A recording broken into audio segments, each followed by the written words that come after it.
For the Buffalo Sabres, as their next game will actually be on Monday at Chicago. And for more on yesterday's win, our own Paul Hamilton does have a piece up at our website, WGR550.com. And do stay tuned. Paul's going to join the show in just about an hour at 4. Well, for the rest of the league, there are legitimately no games tonight. The league instead will be back underway tomorrow afternoon. Boston and Tampa will get the ball rolling at 12:30. Colts and cornerback Kenny Moore, they have mutually agreed to seek a trade. Moore enters the final year of his contract. And then over to the Masters. Last year's champion, Rory McIlroy, currently holds the solo lead at 8 under par. We'll get more on today. Brian Cozy will join the show at 5. To the Diamond, Bisons are at home against Syracuse. Buffalo does hold a 7-1 lead in the 6th, but that game is currently in a rain delay. We'll keep you posted on that. While in the majors, all just after 7 o'clock, the Jays host the Twins, the Mets have the Athletics in town, and the Yankees are at Tampa Bay. And then join Schopp and the Bulldog for the annual pre-draft special Thursday, April 16th from 4 p.m. to 6:30 p.m. streaming live on YouTube. Get the latest on who is being mocked where. Hear from the insiders and guest appearances from Jeremy White, Joe DiBiase, Nate Geary, and Sal Capaccio. It is brought to you by your Upstate Honda dealers. For great deals, visit your local Upstate Honda dealer today. That's your Paddock Chevrolet Sports Update. Paddock Chevrolet with you for the extra mile since 1935. I'm Zach Jones for West New York's Voice of the Fan, WGR.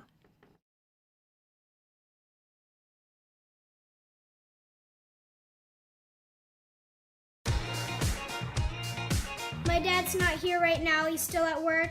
So I'm going to blast him. Mike Schopp and the Bulldog. I'm going to see if there's a clean version so that my parents and the people at my school will not get mad at me. We've got the spritzer filled with water just in case if stuff gets too fire. I'm going to set up the speaker and I'm going to listen to Mike Schopp and the Bulldog. I think this is the best Mike Schopp feature that I've heard in a long time.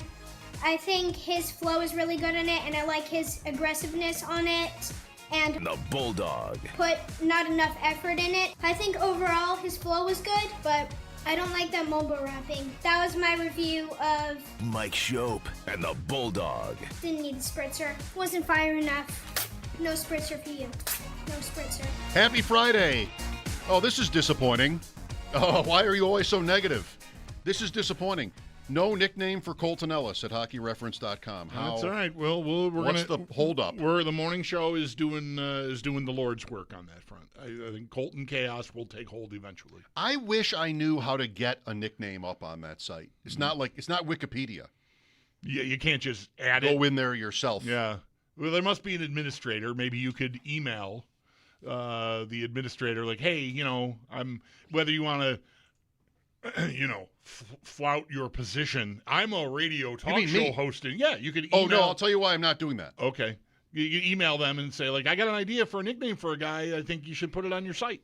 And maybe they'll totally disregard it or they'll take it to heart. It might be time to revisit this, and I'm not even sure anymore it's the same person or people. But it annoyed me several years ago because I love the reference sites, I mean, you're an ESPN.com guy. Mm-hmm. I am on 2.5 over-under the reference pages by sport every day, and then like 10 or 20 different pages per day. Yesterday it was the 1988 Sabres. It was the Carolina schedule. I mean, I'll just be on this site constantly. But several years ago, I reached out to somebody, I think the head honcho at Pro Football Reference. Okay. To offer to enter play-by-play for old football games. Because if you go to any game in the last 10 or 20 years, like the play-by-play, maybe it's not 20, might be by now, any Bills game, like, say, since Josh Allen at least, you can click on it, and the play-by-play, including penalties and challenges and win probabilities, like it's all there. So I said, listen, I'm a fan. I'll do this for you. I watch old games. The 1980 Raiders-Browns divisional playoff game, you should have the play-by-play. I'll do it. He's like, no, that's all right. Thanks. Like, he just blew me off. Yeah. So I'm not going in there for nicknames. Somebody else can find out how the nickname. I mean, I'd watch a movie about it. I'd watch a movie about how Peyton Manning has those 8 nicknames and other people. Right. I'd love to know how you get those on there. Probably not one guy, but I'm not going to be the one. Okay. I'm not doing this one. This is where you need someone who, I don't know, it could be a coworker who you have a good relationship with could pick this up and do it for you. But I'm not going to do it either because I don't care enough. No, I don't know who does. Maybe Joe. I mean, I care about you, but I don't care about the nickname thing enough to lift a finger to send an email to some dude or woman at Pro Football Reference. The nicknames only for me are funny. Like that's not something. Yeah. I'm not a nicknames guy at all. I would rather not have any control over it ever. Because I love when you go to a page and say, oh, this guy's got 6 nicknames. And then we can hilariously, if it's executed well enough, try to guess them. And just you end up in I like that about it. And I don't want to have any, I would not want to have any influence on what might be on one of those pages ever. Even if it's just for Colton Ellis. Well, for example, before we get into whether Ellis should start the playoffs, for example, Mark Messier has 4 nicknames at hockeyreference.com. You might get – this is one where like it might be gettable. Well, I mean, Mess. Mess is correct. Has to be one of them. You can't go messy on Messier. No. You'd never do that. No. Man, it's been so long since I've thought of him, the player, that I don't – I'm sure I've heard all of the nicknames that he has, but I can't think of any of them. There's one more you would know, if I may. Okay. Moose. Oh, sure. Moose. Right. Yeah. The Messiah? I don't know about Never, that. ever? Never. Hey, look who it is. I'm having it's the Messiah. I'm having a hard time imagining like Howie Rose busting that out during the 94 playoffs. Like, I don't know. I just don't think. Oh, I mean, since you brought this up, you know who had Game 7 on the radio? Marv Albert. All right, well. It's so good. I was going to say Marv, but I thought of Howie Rose. Let me think of it. The New York Rangers are the Stanley Cup champions, something the vast majority of their fans never thought they would hear in their lifetimes. That's not it. It's something like that. It's very close to that. It's very good. Yeah. What's best about it is he's not screaming. Yeah. Like so many of these championship calls, or even like a random home run in an Astros game. You know, I needed there not Howie Rose. I needed Sam Rosen. Sam Rosen is Rosen. Mato. He's yelling, but still. That's right. But I botched that. That's the semis. Yeah, right. That's the also the captain would have counted. Yeah, I would have. I didn't get distracted by this other stuff, I would have guessed he's the captain. Yeah, never Captain Canada, just the captain. Which I think trumps above Captain Canada. Yeah, it trumps Captain Canada. You're like just captain of whomever and whoever, wherever. I'm the captain. Whereas Ryan Smith, anywhere I go, Captain Canada. Good for you. Good, nice honor. He's there with his family and friends planning like an Easter brunch. Like we got to go through Mark. He's the captain. Somebody called. He'll let us know what we all need to bring. Nobody's going to tell him what to bring. All situations. The captain. All situations. Mark John Douglas Messier. The site is also great for middle names. Ellis. We have to. What a night. What a night. Want a confession? Sure. I am not the least bit bothered by our conversations and predictions yesterday. I mean, people still respond when, like, I was sort of like, how could you not play Luukkonen? Oh, don't you feel stupid? No. Know why? Because neither you nor I have any idea what's going to happen in these games.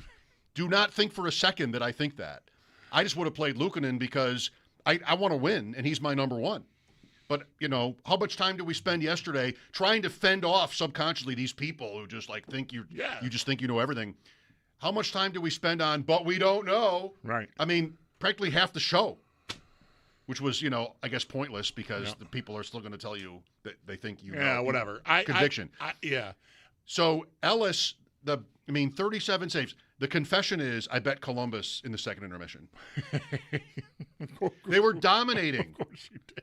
And they were plus 240. Yeah. 1-0 down. They were killing us. It's hard to turn down. Ends up 5-zip. So I don't know about killing us. I never felt like they were getting killed. Well, shot attempts were ridiculously Yeah, that's one-sided. right. The second intermission, it was pretty lopsided. Whole game. Yeah. And Colton Chaos. There was that sequence where were these separate sequences? There was one, I think it was all in the second period because it was left to right, Columbus attacking, the down that end. And for those of you watching on the Twitch and YouTube, I'm gesturing to my right, just so you know. That means that way on TV. And there was a play coming in from the right point, and it looked like he caught the heel of his skate or something in the ice and just fell over. And then maybe on that same sequence, he lost his stick a couple times. There's the helmet was off, and he had to grab his helmet, and then they were coming in, and the play was never stopped because he wasn't in danger. He got the mask on and then made a save. There was a little chaos. That was like Hasek. But it was only that one little pocket of the game where I thought he was completely out on the high wire. The rest of it, I thought he looked as in control as maybe he's ever looked. Maybe he's just been working on his game this whole time, which is what you should do. Maybe I guess. Columbus can't score. Maybe there is Sorry. that. I mean, I'm not trying to take away anything. I just thought he was not at all what I was fearing he'd be. As I said yesterday, even in games where I think you'd say he played well, there's these moments where it's just like, I made a sound similar to that, talking about Colton Chaos. And that was the one little pocket of the second period, there was that. But I thought the rest of the game, he was really in control, which to me is a very good sign for him as a goaltender moving forward. Because mostly what I think happens when you are going too fast and you get out of control is that the game is too fast for you. And you don't see it in time, so then you're going too hard, and now you're way over here, and you got to get back over there, and you're chasing it. So let me really ask you then, what do you think he is as, a possibility in the playoffs? Only in an emergency? Has that changed? I mean, yesterday we're talking about whether he was worth this game against Columbus, and now we're at a point where Lyon is injured, and Luukkonen is the clear number one. Does he ever come out? I mean, does Ellis get a look at it? What does it have to go wrong first? Really wrong? Yes. I think the degrees of wrong, if Lyon is not available, at least early in the playoffs, and Ellis is. So Ellis is your backup. Lyon is shelved for games 1 through 4, let's just say, hypothetically. Even if he isn't. The series starts, Luukkonen's your goalie. How does Ellis get in? I mean, Luukkonen screws up or gets hurt. And I think with it being Ellis instead of Lyon, maybe there's a little more runway there for the screw up. You know what I mean? Like you got a longer leash on Luukkonen because you don't have Lyon. But I still think you're not going to pivot to Ellis unless Luukkonen cracks. He just has a bad day, and it just doesn't look good. He looks overwhelmed or something, which I'm not ready to predict at all. But I think that's what it takes. I don't think that happens even in that scenario unless it's like multiple games. It would have to be multiple games. You're not turning your back on Luukkonen unless it's like almost over. If an injury would change everything, but otherwise, I win game 1 4-3 in overtime against Boston at home. I lose game 2 5-3. I go to Boston, I lose 5-3. Who plays game 4? I think Luukkonen. Me too. I think it would have to be just like almost over. And I think I would. I wonder if Lyon.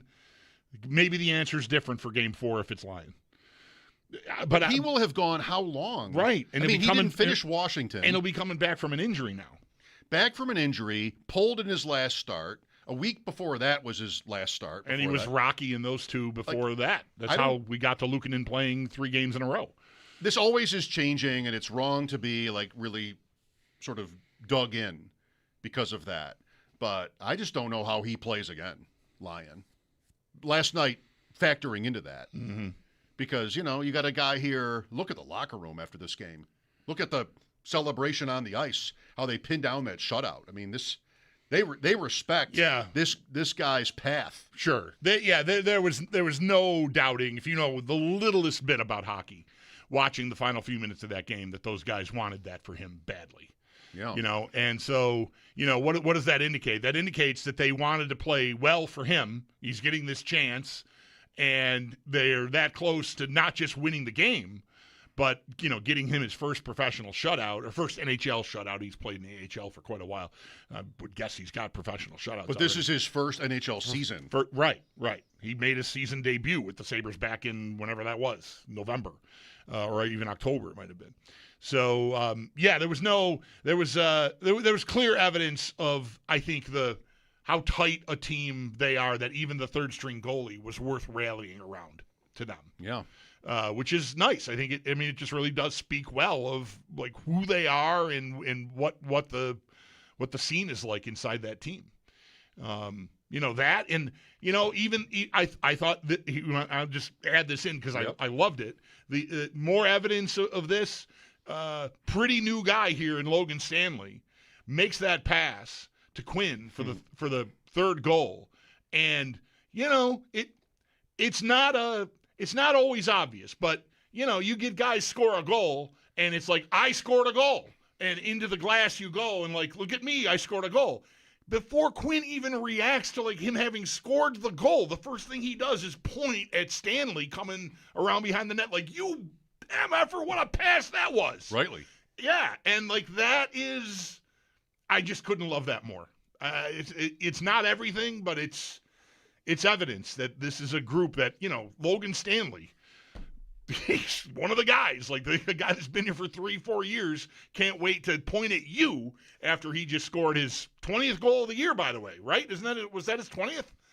For Quinn, like that's a mark for a guy, and he can't wait to like just call out the guy that made the play, which is really nice. And it's not like that guy was Rasmus Dahlin, it's Logan Stanley. It was 20, and 25 for Doan.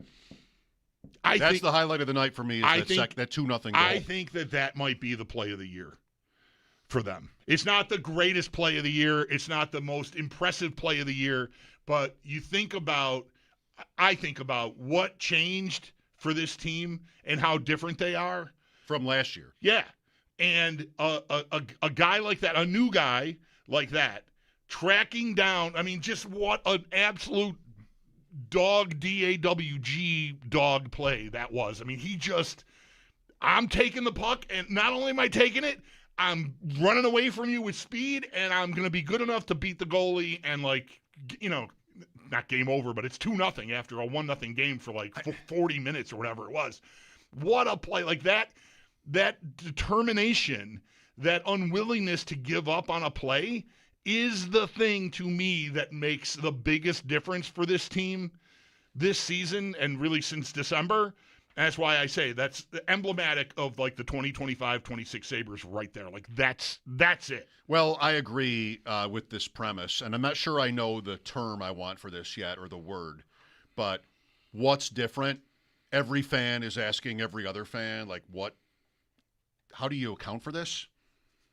Mostly the same roster, not that player, but I think Doan, Quinn, Benson are really individually and then as a group what the difference is. If we're not just going to settle for, they fired their GM and now we're going to take it seriously. That's pretty cliche. But Doan is a new arrival and he has been excellent. And really the energy, not just the production, but the energy. Right. You have Benson a year older, and this feeds on each other. Benson and Doan, whether that's Quinn or whoever, different combinations of players and plays. His and Zucker on the post-game show in New York being like, well, I would have passed it to anybody but him on that empty net goal. That tells you a lot. It's such a compliment in sounding like in reverse. It tells you a lot about Benson's role and his standing as a 20-year-old still in that room. Look what he does. Even when that game's 3-4-0 last night, that guy's going a mile a minute. Well, yeah, the play he makes for Doan's second goal to make it 4-0 that's an elite play. And then take Quinn, who was, I was always in on Benson. I was never out on Doan. I didn't know a lot about him. I mean, it was a trade, and we'll see what we get. I know his dad refused to come to the Sabres, so I don't know. Just sort of, we'll see what happens. One of those guys, but he's been so good. Quinn was the guy I think everybody was going to be ready to be done with or part with. At the deadline, anybody asked me coming up to the deadline, what do you want to do with this lineup? It's running so pure. Upgrade Quinn, maybe. But he's coming off of those injuries. Yeah. Is there a 28-year-old version of him I can trade him for? Because that might give me more, comfort and security with a little, more of a beard guy for the playoffs. That was a very popular idea, certainly with me and I think a lot of other people. And, yeah, I mean, he's probably always been important, but, I mean, he's having a nice end of the year here. I would have to go even backwards from there. Because for me, I was feeling like it was over before that. Yeah. And if he got to the deadline, it was somebody that I could turn into somebody better and older. Okay, I would count that as a win. Instead, I mean, he's helped the power play a lot. Not that they're going great right now, but he plays a role there. I think also his energy. I think those three guys, and if you want to include a Malenstein or even Byram, maybe you'd have to drag me to that. Certain guys, younger, not Dahlin, not Thompson, as important as they are, not Tuck. There's like a younger nucleus that has this big energy that is a problem for teams. Last night's game, quintessentially. I mean, they're the whole Krebs. I want Krebs on this list. He's someone else. I mean, he's been here longer, but he's also somebody like they have this, what? I still don't know what I want to call it. They have this, it's not secondary, it's above secondary. Yeah. This younger group that has so much to do, so many of these wins. You're not even including Ostlund because he's been hurt, but I think I'm not. He's in this group if he's healthy, for sure to me. Okay, like there's this younger group of guys that has been so many wins this year. They're not all Thompson games. There's been a Thompson game in a while. Like it's just this great energy. And everybody's feeding off of it. I think even maybe older players on this team are feeding off of it. Ask Zucker, ask Tuck, what those younger guys. Doan isn't as young. I mean, Benson is not even 21. Yeah. I don't know. It's really exciting. Last night, it looked like a game going in to me. The goalie was part of that. The betting line movement was part of that. It was Columbus as a favorite. Columbus desperate. You're sort of, we've seen them maybe, I've said, to explain away games that they didn't play their best. Like, it's natural to coast a little emotionally, physically, like it's a long year. And I thought they might be out-desperated last night by a team that was trying to stay in the race. And they didn't hammer them until they hammered them. Like, it was a very tight game. 1-0 for most of the game. But then once Columbus started opening up, I guess they try to take some chances. We got to get some goals. Got to do something here. And it was boom, boom, boom, just game over. It's crazy. It keeps getting better. Yeah. I mean, now they're 4 up on Tampa with less than a week to go. It just keeps getting better. Well, Sam Panayotovich coming up. He texted each of us today. Lindy is minus 2,000 to win the Coach of the Year at FanDuel. Like, that's a fait accompli, I think, at this point. I hope the betting odds are representative of the voting pool, who are broadcasters. I always think they are, because I think there are people who drive that are, they talk to. It's why we can't bet it. Right. It's things like that. Like, somebody knows the answer or they have some clue. But we'll see. We'll also talk the Masters. Sam wants the three of us to come up with a winner to bet together with the Lindy money, some are calling it. With the Lindy money is great. Double down with the Lindy money on, your Ashte Batias or whomever. All right. Paul Hamilton joins us at 4. Brian Cozio later. Pete Metzelaars for the second time we've had to reschedule. I'm not sure we spent much time, if any, mentioning that he was going to be on the day. He was supposed to be on last Friday, but he's on a boat and he's got baseball commitments and different things. But I will tell you that I talked to him today, making plans, and he said, who do the Sabres have left, Chicago and Dallas? He's dialed in. He is dialed in. Sirree. So hopefully the Sabres are still playing whenever it is we get a chance to talk to Pete. 803-0550. It'll be a minute. Sam's next. Paul at 4. Mike Schopp and the Bulldog here. Thanks for listening. Happy Friday. This is WGR.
We've been living in sin so long, all the feels are gone.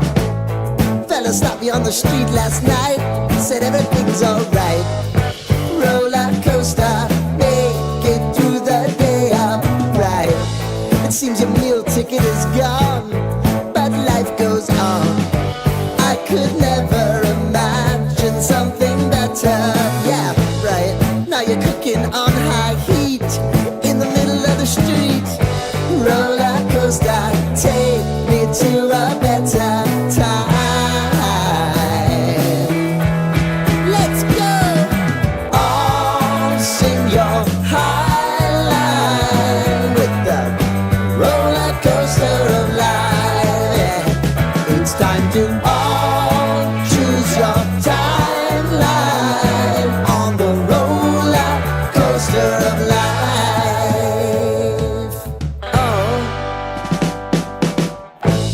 You seem to easily forget how to place your bet. When everyday life gets you down, you gotta steal the crown. Got to own it. Don't bitch and moan about it, please. God forbid you scrape your knees, and it's nothing to sneeze at.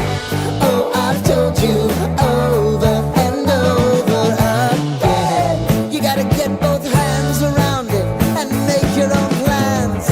Roller coaster, it's taking over, it's about time. Oh, all sing your high line on the roller coaster of life. You've got to all choose your timeline with the roller coaster of life.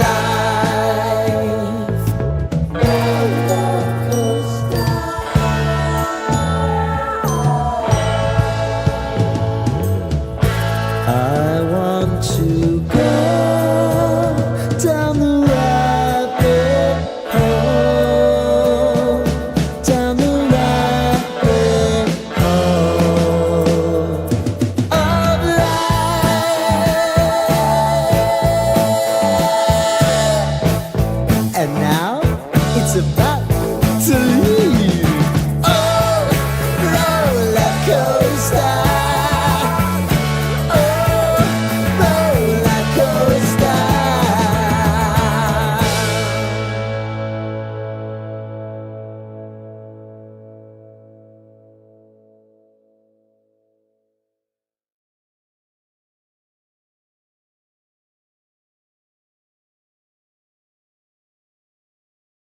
sometimes I still have to catch myself and, be like, yeah, I do get to come back here every year. It's such a thrill to be up there with all the other champions. And, we all had a great night on Tuesday night, which really was like the thrill of a lifetime for me to be able to host that dinner. And yeah, I can't wait for, I'll probably go up there right now and have a little drink and put my green jacket on and then call it a day. What about that move? I heard that. Is he really putting the jacket on in the clubhouse? I don't know. I don't know what the protocol is there. I mean, I think if you're alone or with your family, your people, go ahead and put the jacket on. Whatever it's doing for you psychologically, fine. I don't think I want to wear it around, Rose. Yeah, I don't know. Is that I don't know again what the protocol is. Like, do all the guys at that dinner, right? The champions dinner. Does he wear the jacket? Yeah. Do all of them? But they all have jackets left there, right? That's part of the thing, I'm pretty sure. I think it's between, say, in football, I don't know. I think it's between wearing a Super Bowl ring, which, you could easily do, and it's not that pretentious in mixed company, like the coach's picture, and wearing a full uniform. Because that would be a lot. Yes. So I think it's somewhere between but where exactly, I don't know. Yeah. A guy who might know, and certainly would not be afraid of this. weighing in, even if he doesn't know. You might That's have seen him on Chicken Dinner or at Bulldog's house. He loves sunshine, beaches, the White Sox. Sam Panayotovich, our guest.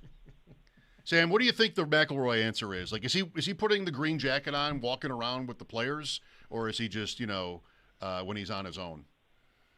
I wouldn't put anything past Rory, and let me start by saying I'm not a big Rory guy to begin with, so I wouldn't be surprised if he slept in that thing. As for what that means going forward, I'm not sure, but at this point in time, the sports books are basically baiting you to bet anybody else. I mean, if you pull up any book, Rory's like plus 120, plus 130, and then they're pushing everybody else out. So that doesn't mean it's going to happen, but it sort of feels at this point in time like the books want you to take shots on other guys. I mean, even though Jason Day's playing really well right now, 13-1, Shoffley's playing pretty well, 15-1. The books are taking a stance, and they don't want to give away Rory at anything higher than plus 150. I also, before I get off this tangent, yes, you guys brought up Masters dinners. Every time I hear the word Masters and dinner, I think of the Bubba Watson menu. You guys remember that one, right? I do not remember the Bubba Watson hot dogs. Dinner. It's the word Caesar salad, chicken breast, mashed potatoes, corn, and confetti cake. Wow. I mean, Bulldog's party comes in way above that. Yeah. Way above that. And you don't have to win anything. No, and there's no green jacket. Well, so, there might have been a green jacket. Sam, if I don't want to indulge myself too much here, but what we've learned from you is making bets in the course of the action depends on what you already have. And, what is it now versus what it cost before? I have McElroy, Rose, Day, Shoffley. I guess that's it from the top 6, 7. So I don't want to bet those guys. If we're going to do something here, which I am up for, I don't think I want to bet against myself. Right, you have them in a bet with me and Brian, is what yes. you're referring to, right? Yes. You know about this, Sam. We do the majors. Brian Koziel, who does a lot of golf content for us and also hosts Sabres pre- and post-game shows for us at the station every year since 2013 at the PGA when it was in Rochester. We have had a pick 10 bet where the three of us rotate each major. One takes 10 players and the other two get the field. And it's tiered according to, the top 3 favorites and then 4 through 20. And then beyond, 20, you get double payout, full payout, or half payout, depending on the tier you're on. So he's got all those guys that are in contention on that with a bet with us. I could bet Fleetwood. But no, I don't know. Reed? Did you say you had Rory, Rose, Shoffley, and Day? Yes. Those are 4 of the 5 favorites right now, Mike. I know. So, yeah, he's in great shape there. I mean, the only thing that I would do if I was you would bet a little Patrick Reed, I guess. Reed? I mean, just from a math standpoint. Yeah, because Reed's – so depending on the book, Reed's anywhere from DraftKings has plus 750 and then FanDuel has the same guy at 10-1. That's why you have to. It just have bounced different down odds. to 950 as you were saying that. I swear to God, I've got the screen open. It just bounced. It's bouncing a lot. It's bouncing every 10 seconds. Yeah. And you know what that means? That means he probably just put an iron on the green. Like it's that simple. Like he just had a really nice shot. Right. Like that's what the live market tells you. And of course, the live feed is ahead of the TV feed. So I assure you, Patrick Reed did not just hit a shot out of bounds. Like he probably had a nice approach or something. Right. But if you have, I'm looking at the board right now. It's Rory, Reed, Rose, Day, and Schauffele. If you're holding 4 of those 5, the answer is simple. You just bet a little bit on the guy you don't have. I have Batia. So do you. You liked him, right, Sam? I have him top 10. Yeah, I like 4-1 top 10. He's right there. He's like in 11th right now, which is the worst. It's like golf blue balls. Well, they have that at putt-putt. In our world, he's just missed a birdie putt. Okay. He's 2 under through 9. So that's fine. I'm in it. I might. Where's Fleetwood in all this? Because I might listen to that. Right on the cusp. Listen, we're trying to put a bet together to actually win money is what we're trying to do. So, like, my feelings about wanting to, like, kick Patrick Reed in the face with a size 14 work boot should be probably disregarded. Wow. But I would rather not bet on a guy who I want to, like, curb stomp. Why don't you like McIlroy? I've never liked him. There are reasons we can't discuss on the radio show right now. I've never been a Rory guy. I think Fleetwood makes sense. Okay, now do we bet Fleetwood? Because I know everybody wants to bet a little to win a lot. Do we really think he's going to win, or should we bet him like 2-1 to finish top 5? That's better for me because then I can still win the other thing. Selfish per usual, Mike. Well, thank you. What would you do? You wouldn't bet. You'd bet against yourself. 3 of us are looking. If we're looking to make a bet together, like I don't. You guys work it out. Tommy's. You two work it out. I don't think Tommy's going to win, Bulldog. Do you? Who knows? I don't know. He's 3 under? I mean, he's 4 back. He won the FedEx Cup. Middle of a round on Friday. I mean, to me, he could win. He won the FedEx Cup after he had like blown leads, and then now he comes into this. He's never won a major. He and McIlroy and Lowry are walking around that par 3 with other kids taking shots like they're buddies. I don't know. Maybe Fleetwood is. See, but now I don't like the way this feels now because I feel like if we pick Fleetwood, I'm going to be hearing from Sam all weekend every time he hits a shot into the pine needles. I would take that. Like sending me, devil horns or something. Like, No. Come on, let's not turn on each other now. We got a good thing going. I will say I'm down here in Florida with my parents, and we were watching golf yesterday. And my dad goes, I just love Fleetwood. I love his hair. And I'm like, oh, yeah. It's like he loves the long mane on Fleetwood. How about this? Reed just bounced back to 12-1. I don't know what happened. But, alert. That's only. It's right. It's not much. Yeah, it's like, just little moves, I think. But it's now the same as, Fleetwood. Oh, Fleetwood's now. You don't like the hair take? Yeah. The hair, sort of, that's a strike against Fleetwood that your father-in-law likes his hair or your dad? No, I think he'd be on board with the boys, what I'm saying. I think he can get behind a Fleetwood bet. How about this? I'm going to do top 5. I can get plus 190 for him to finish top 5. I'm going to make that bet. Hao Tong Lee, 4 under playing 18, plus 5,000. Sam Panayotovich, our guest. Scheffler's not looking good either way, boys. Like he looks awful. Yeah.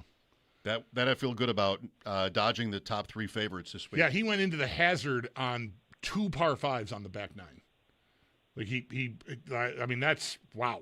I mean, no interest. Those are your scoring holes, and that is tough. No interest, but there would be an argument for him because he's Scheffler.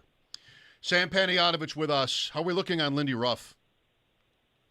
I feel really good. Minus 2,000 is the price that they have up at FanDuel right now. So we bet, I think 7-1. I think it was like 675 or 7-1. And so we were betting basically 100 to win 7. Now you got to bet 2,000 to win 100. I feel like we've done all the work we can do there. Yeah. I don't know what else. There's literally nothing else we could do. And I'm not in the John Cooper camp. I think the question that this is like really gangbusters here. We're attacking multiple things as a unit today. Do we bet the Pens coach at 40-1 just for a little peanut or what? I don't think we bother. My opinion is don't. I said to you earlier today, I think he's got a better case than Cooper, but I don't think he's getting anywhere near that award. Like for months, it's been Cooper or Lindy. And whatever the sentimentality is around Cooper, to me, is not going to go away. And so I think if Lindy, for some reason, doesn't get it, I cannot see Muse coming from the back and getting it. I think the case is better. I would vote. If I had a vote, I would vote him ahead of Cooper. But I don't, and I don't think he's going to get – I don't think he's going to get there. So I think, I get hedging, but I think it's wasted. I wouldn't bother. Okay. Last week it was you and Nate, and we talked about the price, and I think it was Lindy minus 200 or minus 300. So it's substantially more expensive now. Right. I don't want to celebrate yet, but it feels like we're in a good spot. So I guess I just want to pin you down on this. Does it mean it's over? Minus 2,000 with 2 games left, or no? Not necessarily. That implies over a 95% chance of probability, but I was also told that Duke had a 99% chance to beat UConn with a 19-point lead. Okay. So stupid things happen in sports. I don't, given what Buffalo has done, and didn't you say it last week or 2 weeks ago, Mike, that if they beat Tampa down the stretch, that was it, and they beat Tampa. So it feels about as over as it can be from a math standpoint. Yeah. When this all started, and I think you were the first person with us one Friday to bring up the idea, but I know I'd been thinking about it. Like it might have even been on my list to bring up with you and maybe Bulldogs too. But I think you were the first to say it. Then it was, come on. What were the Sabres supposed to be versus the Lightning? Sort of a generalities kind of point. And then it got, to the point where they were neck and neck and they were going to play 3 more times. And I think, maybe we're going to need the division to win. Yeah, that's what. And they won all 3. Right. They've taken 7 out of 8 points against that team. I don't think that alone, beating them on Monday, gets them home. But they are 4 points clear of them with 2 games to go, and they have the regulation win tiebreaker on them. So, you beat Chicago in regulation Monday, you freeze them out. Right, they're done. Right. And Montreal. Tampa's got the extra game still, so they can still catch. But I think if you get the game Monday, yeah, we're home. At least on them. So I've been thinking about it, Sam, in terms of whoever wins the division, and I think Lindy would need it maybe more than Cooper would to get the award. But even if they just finish ahead of Tampa, I think it's the same thing. Because if Montreal beats them both out, I still think you lean Lindy. I'm wrong on Montreal, by the way. That one win doesn't freeze them out. But anyway. They were supposed to have, I'm looking at the preseason point total in Vegas. They were supposed to be, according to the odds makers, the over-under was 83.5 points. Yeah. And they're going to have potentially, they could have 110, but I'd say 108 or maybe 109. To overshoot your point total by that many and win the division, that should be enough, guys. Do you have it open there? What was Pittsburgh's projected point total? Do you know? Ooh. Yeah, Pittsburgh was 76.5, right. And they are sitting on 98. So they're in the ballpark, too. Yep. Are you betting any draft yet? 2 weeks. It's getting harder because the books just don't put up what they used to. This is a longer convo for a different time, but you used to, I remember when betting got really big, 21, 22, these books were putting up over-unders on 50 guys. And the numbers were bad. They'd have a guy lined at 110.5 and he'd go 71st. It was really bad. And the books have stopped doing that. In Vegas, they don't even put markets up until a week before the draft now because it's an information highway. If you get the information, you can do a lot of stuff. The one name that people are betting is David Bailey, the linebacker from Texas Tech. They're betting him to go 2nd and 3rd overall. That has been bet by several guys that I know. And then they're also betting the under on the tackle from Alabama, Caden Proctor. There's an over-under on him. I don't have it in front of me, but they think he's going to go much lower than the slotted number. But we haven't done much. Limits aren't big, and the menu is nowhere near as big as it used to be. We're not quite to DK horse season yet. Another couple of weeks. Right. The Derby's first Saturday in May, so we're not that far off. White Sox swept the Blue Jays, man. Where were you guys for that one? Let's go. They took 3-3. Yeah, Toronto's got its share of problems. They lost a pitcher for the year, Ponce. They lost Kirk for 6 weeks, not hitting. Then they got the Dodgers after that. So it was interesting to me, not a big expert on these, Sam, but interesting it was to me that they were not a higher win total off of last year. But it was only lukewarm love, respect for the Blue Jays this year. And so far, that seems appropriate. And the Dodgers are going to win 110 games, and a lot of people bet they're under, and it's going to be a huge sweat all year. That team is so fake. It's almost like it's not real. You have that, LA? No, I didn't. I think it's hard to go over 103.5, but at the same time, like I wasn't going to bet the under with that lineup. Makes sense. Sam, enjoy the rest of your time in Florida. Thanks for visiting with us as always. All right, let's get Fleetwood now. Top 5. I'm invested, Bulldog. I'm in. All right, sure. Yeah, fine. I'm in. Whatever amount of units. I don't care. That's how I roll. Just throw it down. I should be careful saying that to Sam. Yes. I should really. That's wise. Let me reel that back in a little bit. I'd bet him to win. Hedge my thing at this point. I don't want to touch Reed. I can't. I just don't enjoy the man. So I would not have fun watching him win or rooting for him to win. I mean, I don't know. I don't hate him that much. I don't have that. I don't. Yeah, I'm exaggerating here. It's just not my favorite idea. All right. Well, let's text it out. Yeah, I would get in on whatever. I'll do Lowry. both things. I'll do Fleetwood to top 5 with Sam and him to win with you. I don't care. Well, we could just do that ourselves right here. How great is it to be alive right now? Paul Hamilton coming up at 4, Brian Koziol at 5. Sabres off until Monday at Chicago. 2 games to go, 2-point lead over the Canadiens. Everything coming up Sabres. How about Montreal getting one back right after Tampa ties it in the last 2 minutes? Wow. Mike Schopp and the Bulldog here, 803-0550 for your calls. This is WGR.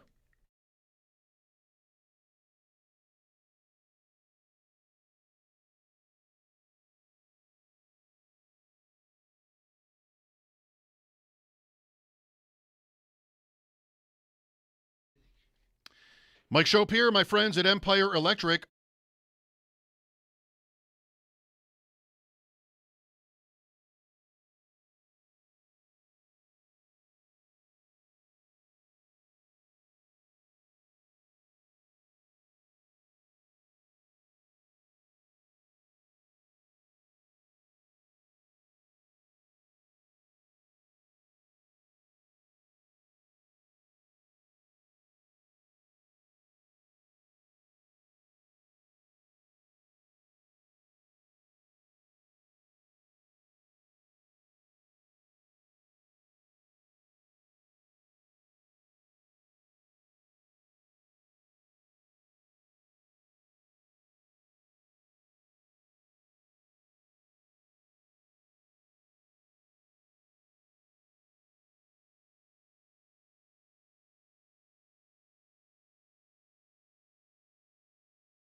Quick one here, then another break for the update, and then Paul Hamilton. No games tonight. How come? There are Friday night games usually. Yeah, there a are. couple. It's usually light because Saturday goes really hard.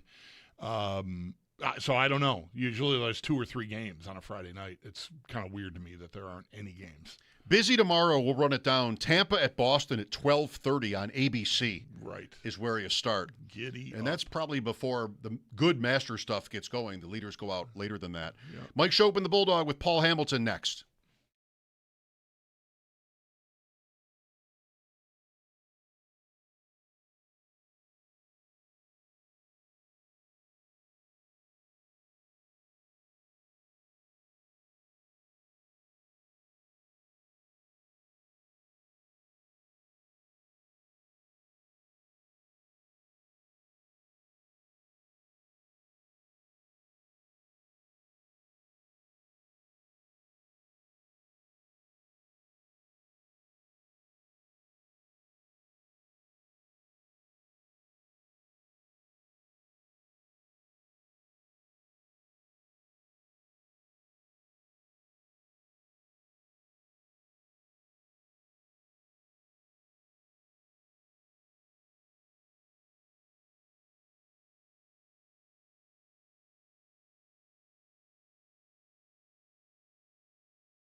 A couple days off for the Buffalo Sabres. They're next in game action on Monday when they're at Chicago. But for more on yesterday's win, Paul Hamilton does have a piece up at our website, WGR550.com. And do stay tuned. We'll be talking to Paul coming up next, so do stay tuned for that. Tonight, though, around the rest of the NHL, legitimately, there are no games tonight. The league, though, will get back underway tomorrow afternoon.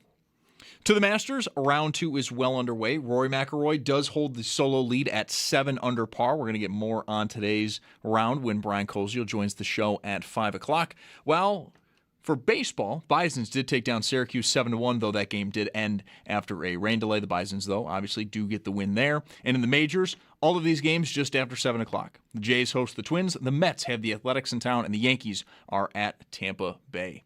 And then join Schopp and the Bulldog for the annual pre-draft special Thursday, April 16th from 4 p.m. to 6:30 p.m. It's streaming live on YouTube. Get the latest on who is being mocked where. Hear from the insiders and guest appearances from Jeremy White, Joe DiBiase, Nate Geary, and Sal Capaccio. It's brought to you by your Upstate Honda dealers. For great deals, visit your Upstate Honda dealer today. That's your Paddock Chevrolet Sports Update. Paddock Chevrolet with you for the extra mile since 1935. I'm Zach Jones for Western New York's Voice of the Fan, WGR.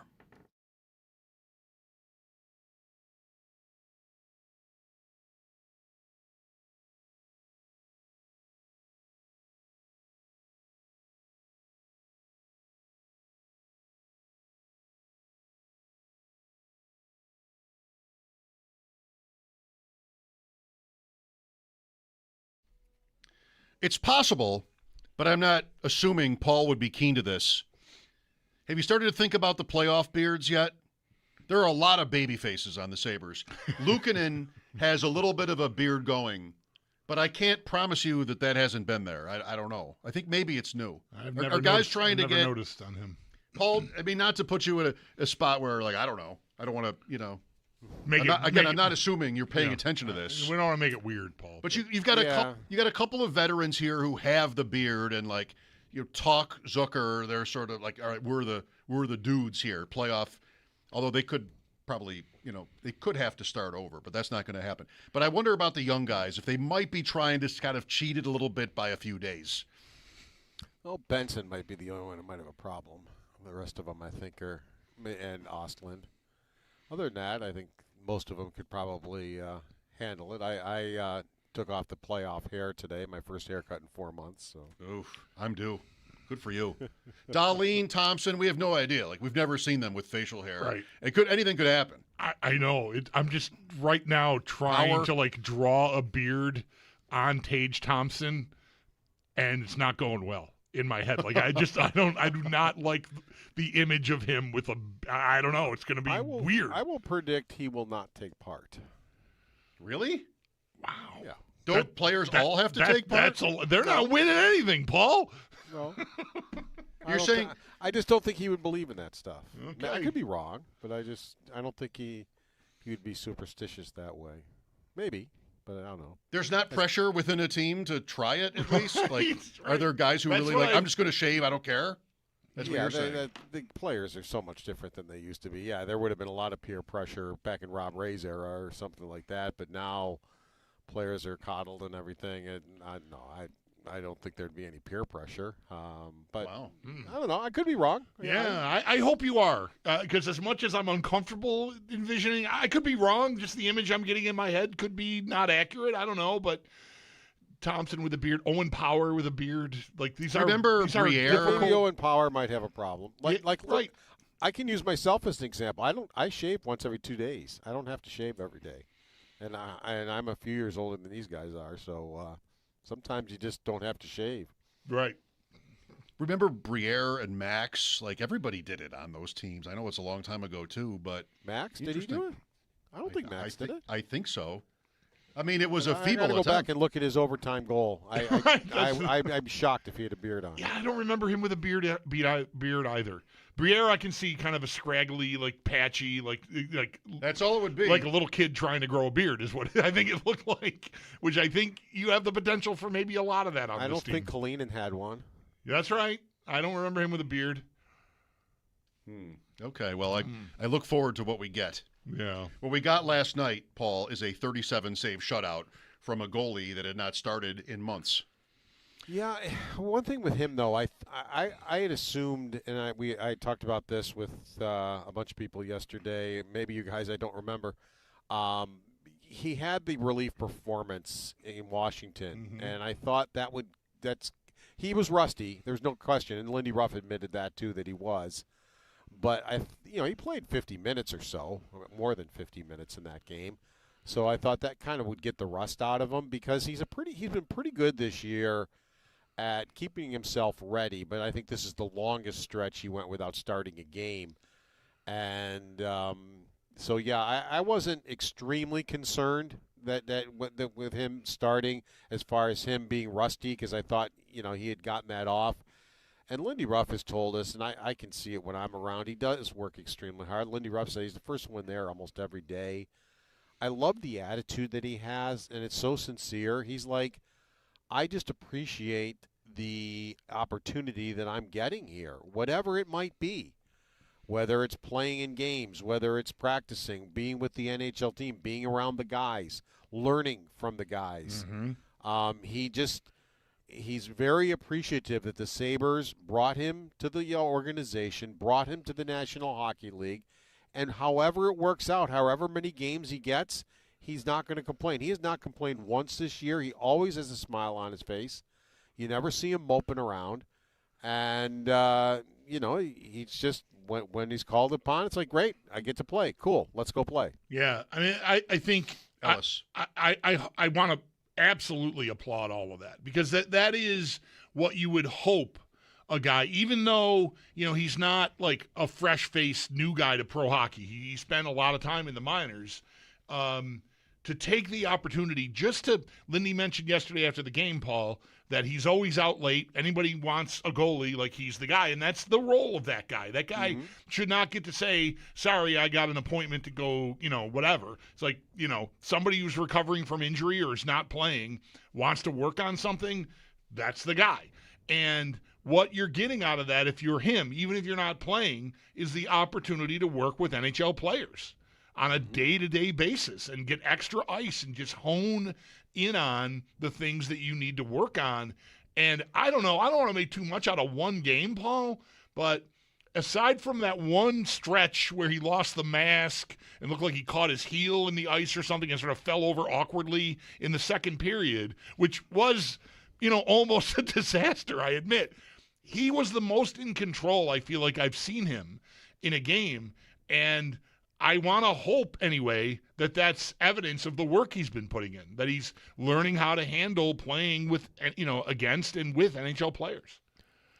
For me, it was the first rush up the ice, and he got an uh-oh from me. He went down awkwardly to try to make a save, and the player, whoever it was, didn't shoot. He went around the net. Had he shot, he would have scored because Ellis was totally messed up. He had already left the post, and he was awkward, and uh-oh. And that's probably the only time all night I did that. Yeah.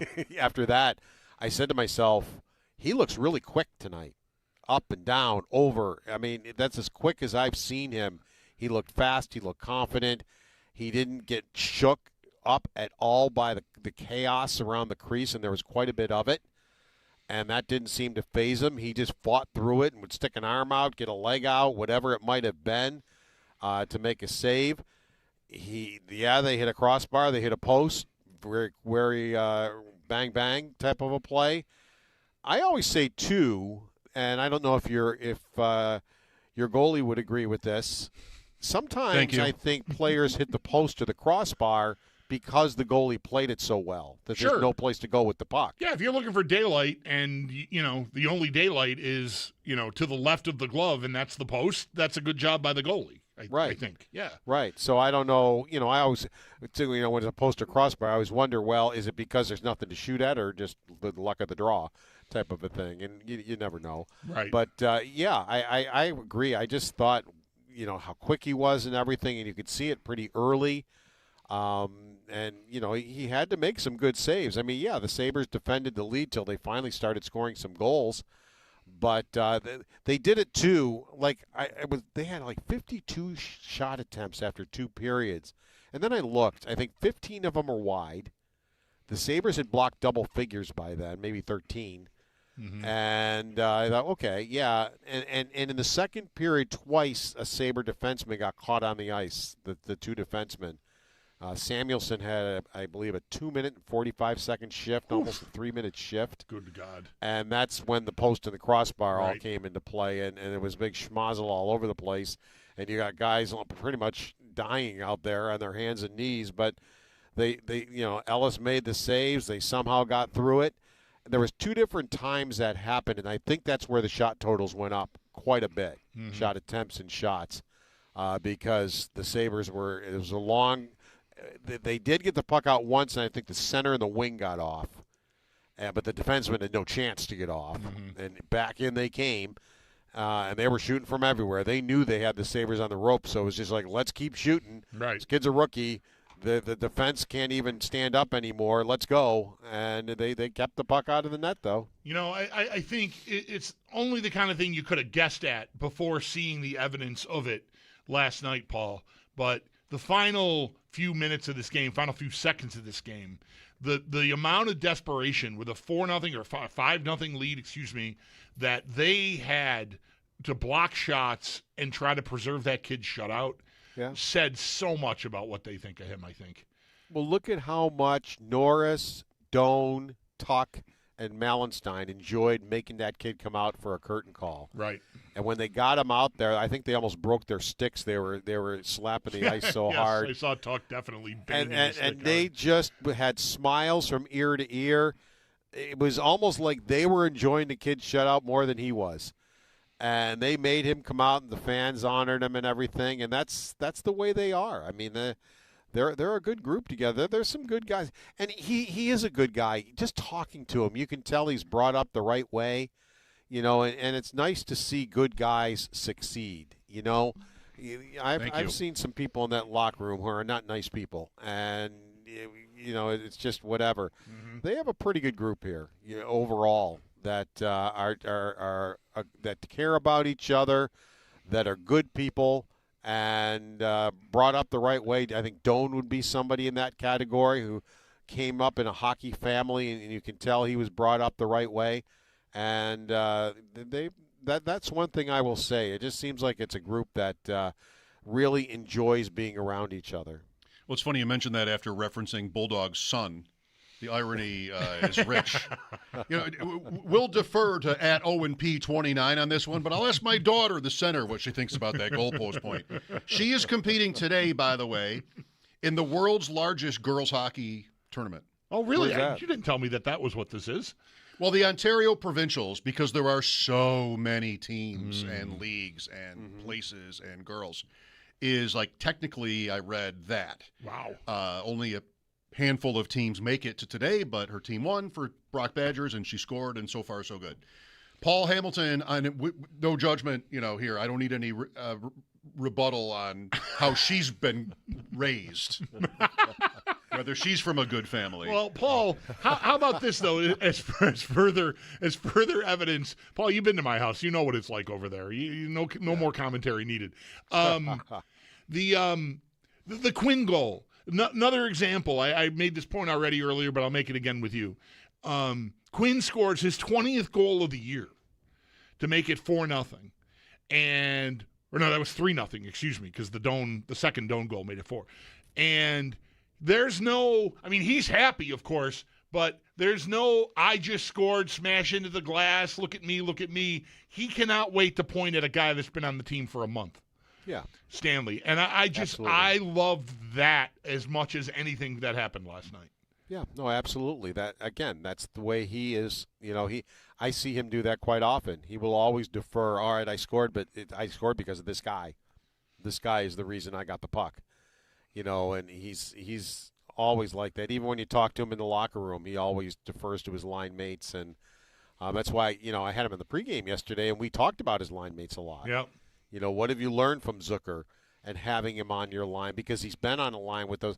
When Lindy Ruff shuffles lines, for whatever reason, he does not touch that line. He usually keeps it together, and the other three lines get shuffled. And then McLeod, we talked to him, about him too. So he enjoys being on that line, and, well, I think the reason that line stays together is they work well together. And Lindy Ruff likes the way they work in both ends of the ice. So, it's something that Quinn does quite a bit. Let's talk about Zach Benson next.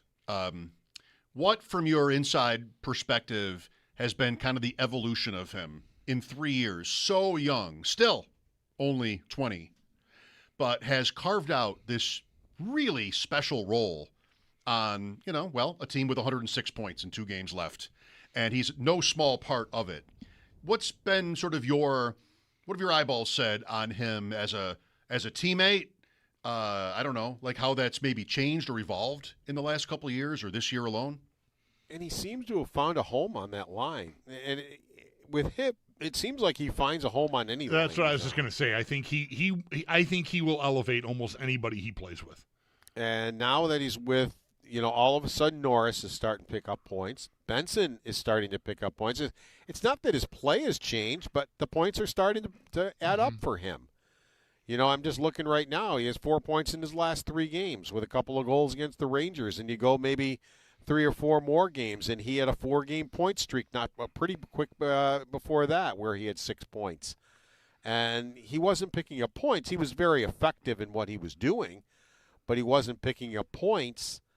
But he always wins the battles, no matter what. I mean, why was he able to pass to Doan for these goals?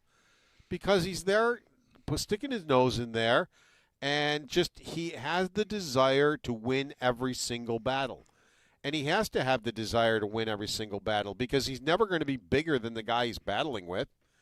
It's just unless he's battling with Ostland.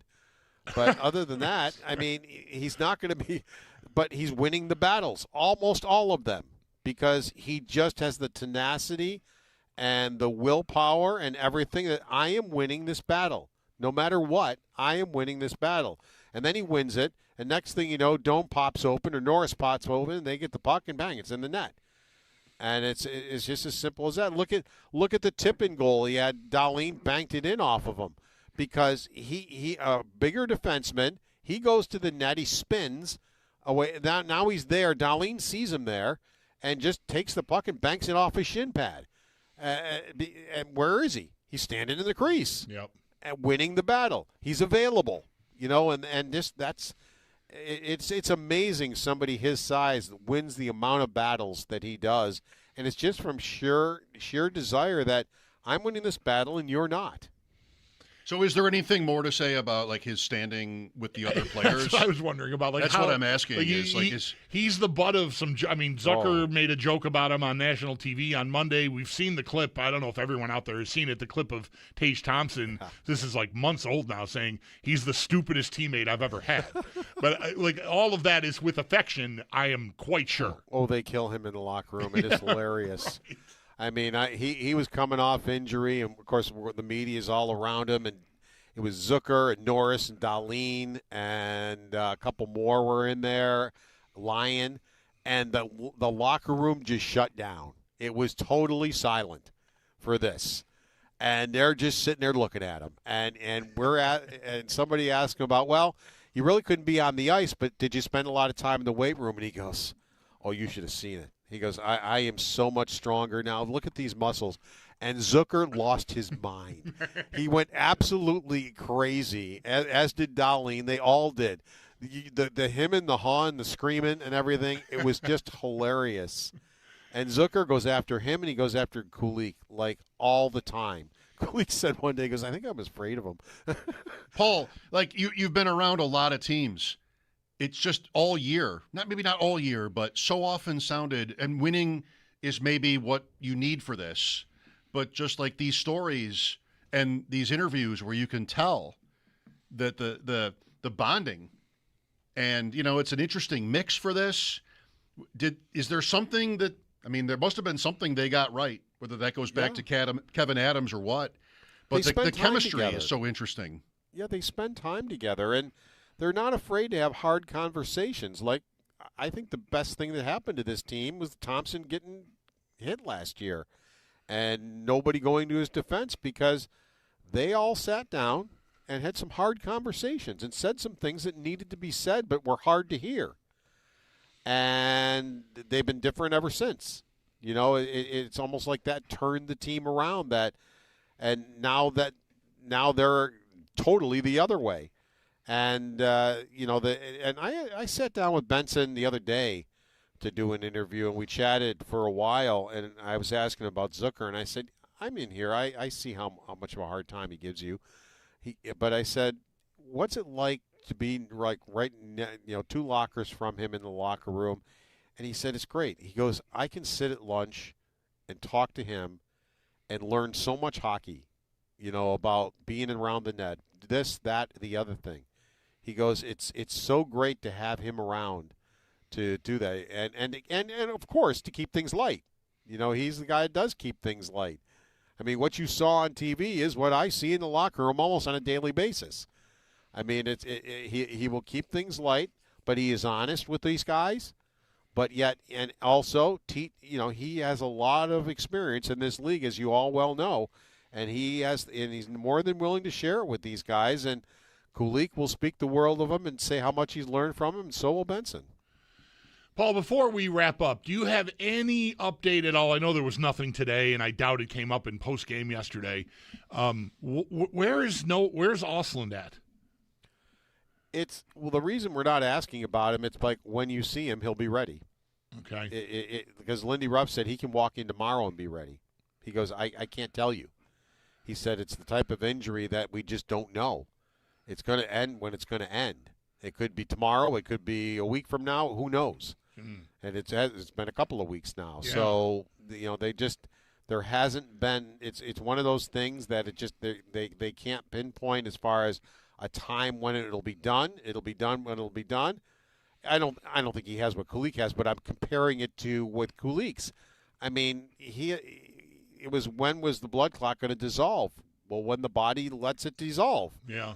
They didn't know if he'd be able to play this year or not, and it turned out he wasn't able to, but they didn't know that. And whatever it is that Ostlund's fighting, they just don't know when it's going to be done. Have they put a designation on the injury at all, upper or lower, or nothing?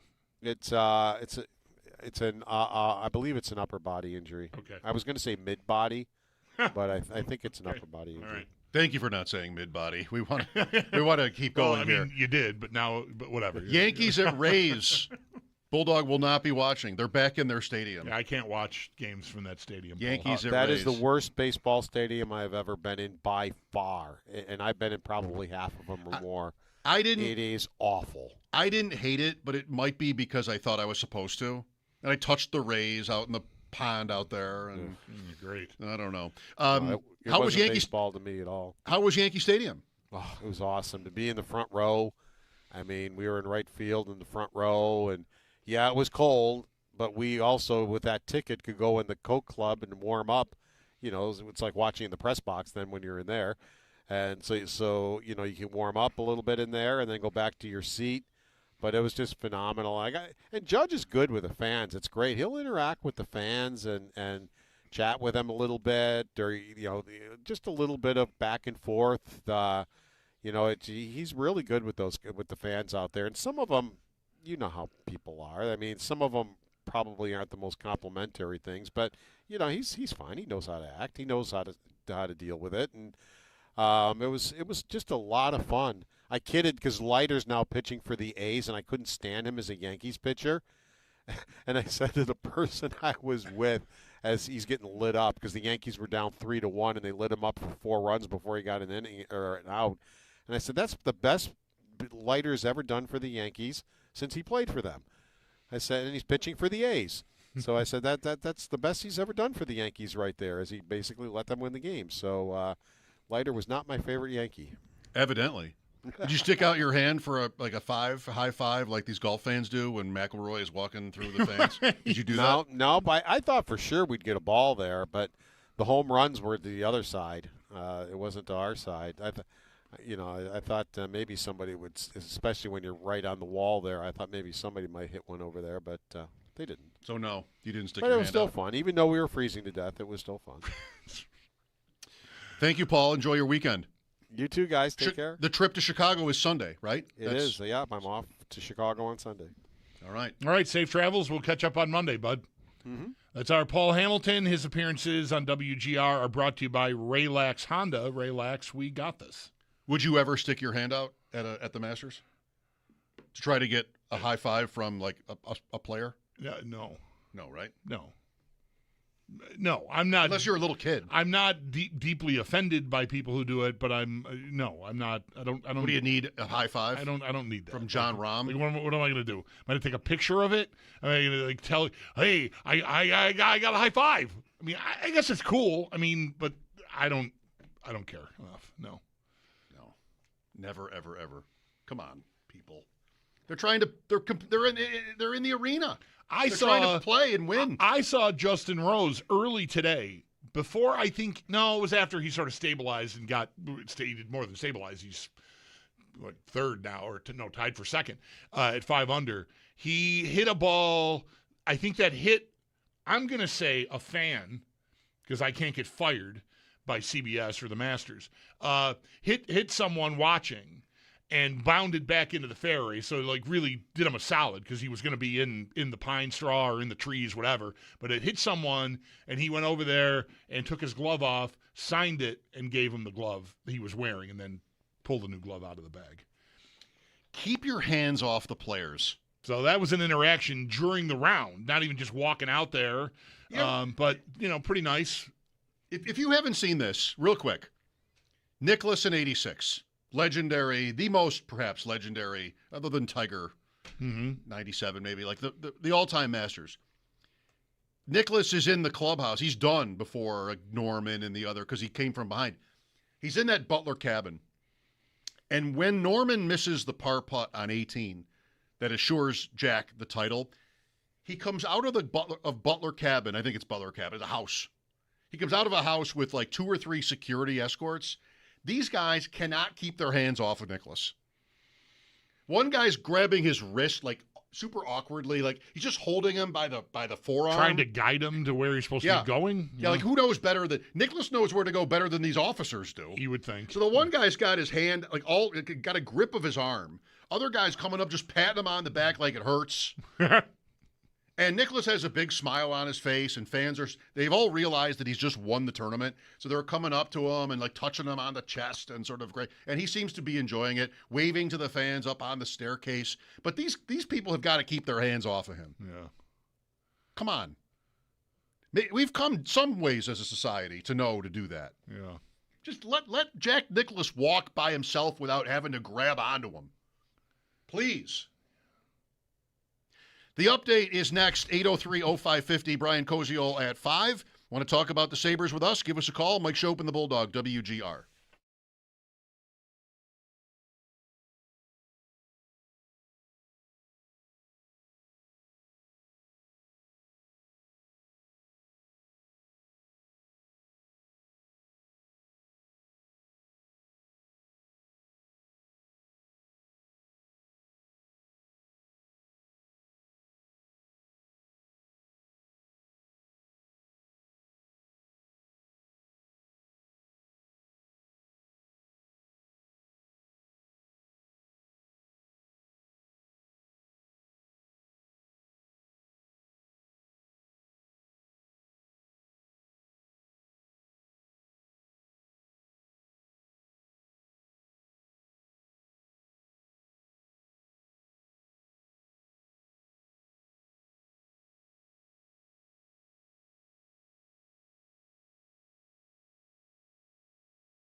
Couple days off for the Buffalo Sabres. They are next in action on Monday when they're at Chicago.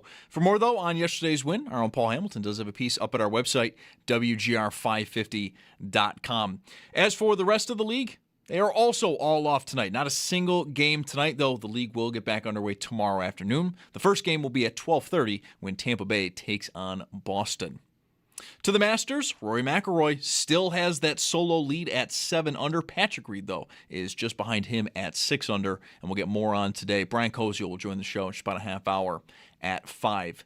And to the Diamond, the Bisons took down Syracuse today 7-1 following a rain delay, and then in the majors, all these games will start just after 7 o'clock. Jays host the Twins, the Mets have the Athletics in town, and the Yankees are at Tampa Bay. It's Paddock Chevrolet Sports Headlines. Paddock Chevrolet with you for the extra mile since 1935. I'm Zach Jones for Western New York's Voice of the Fan, WGR.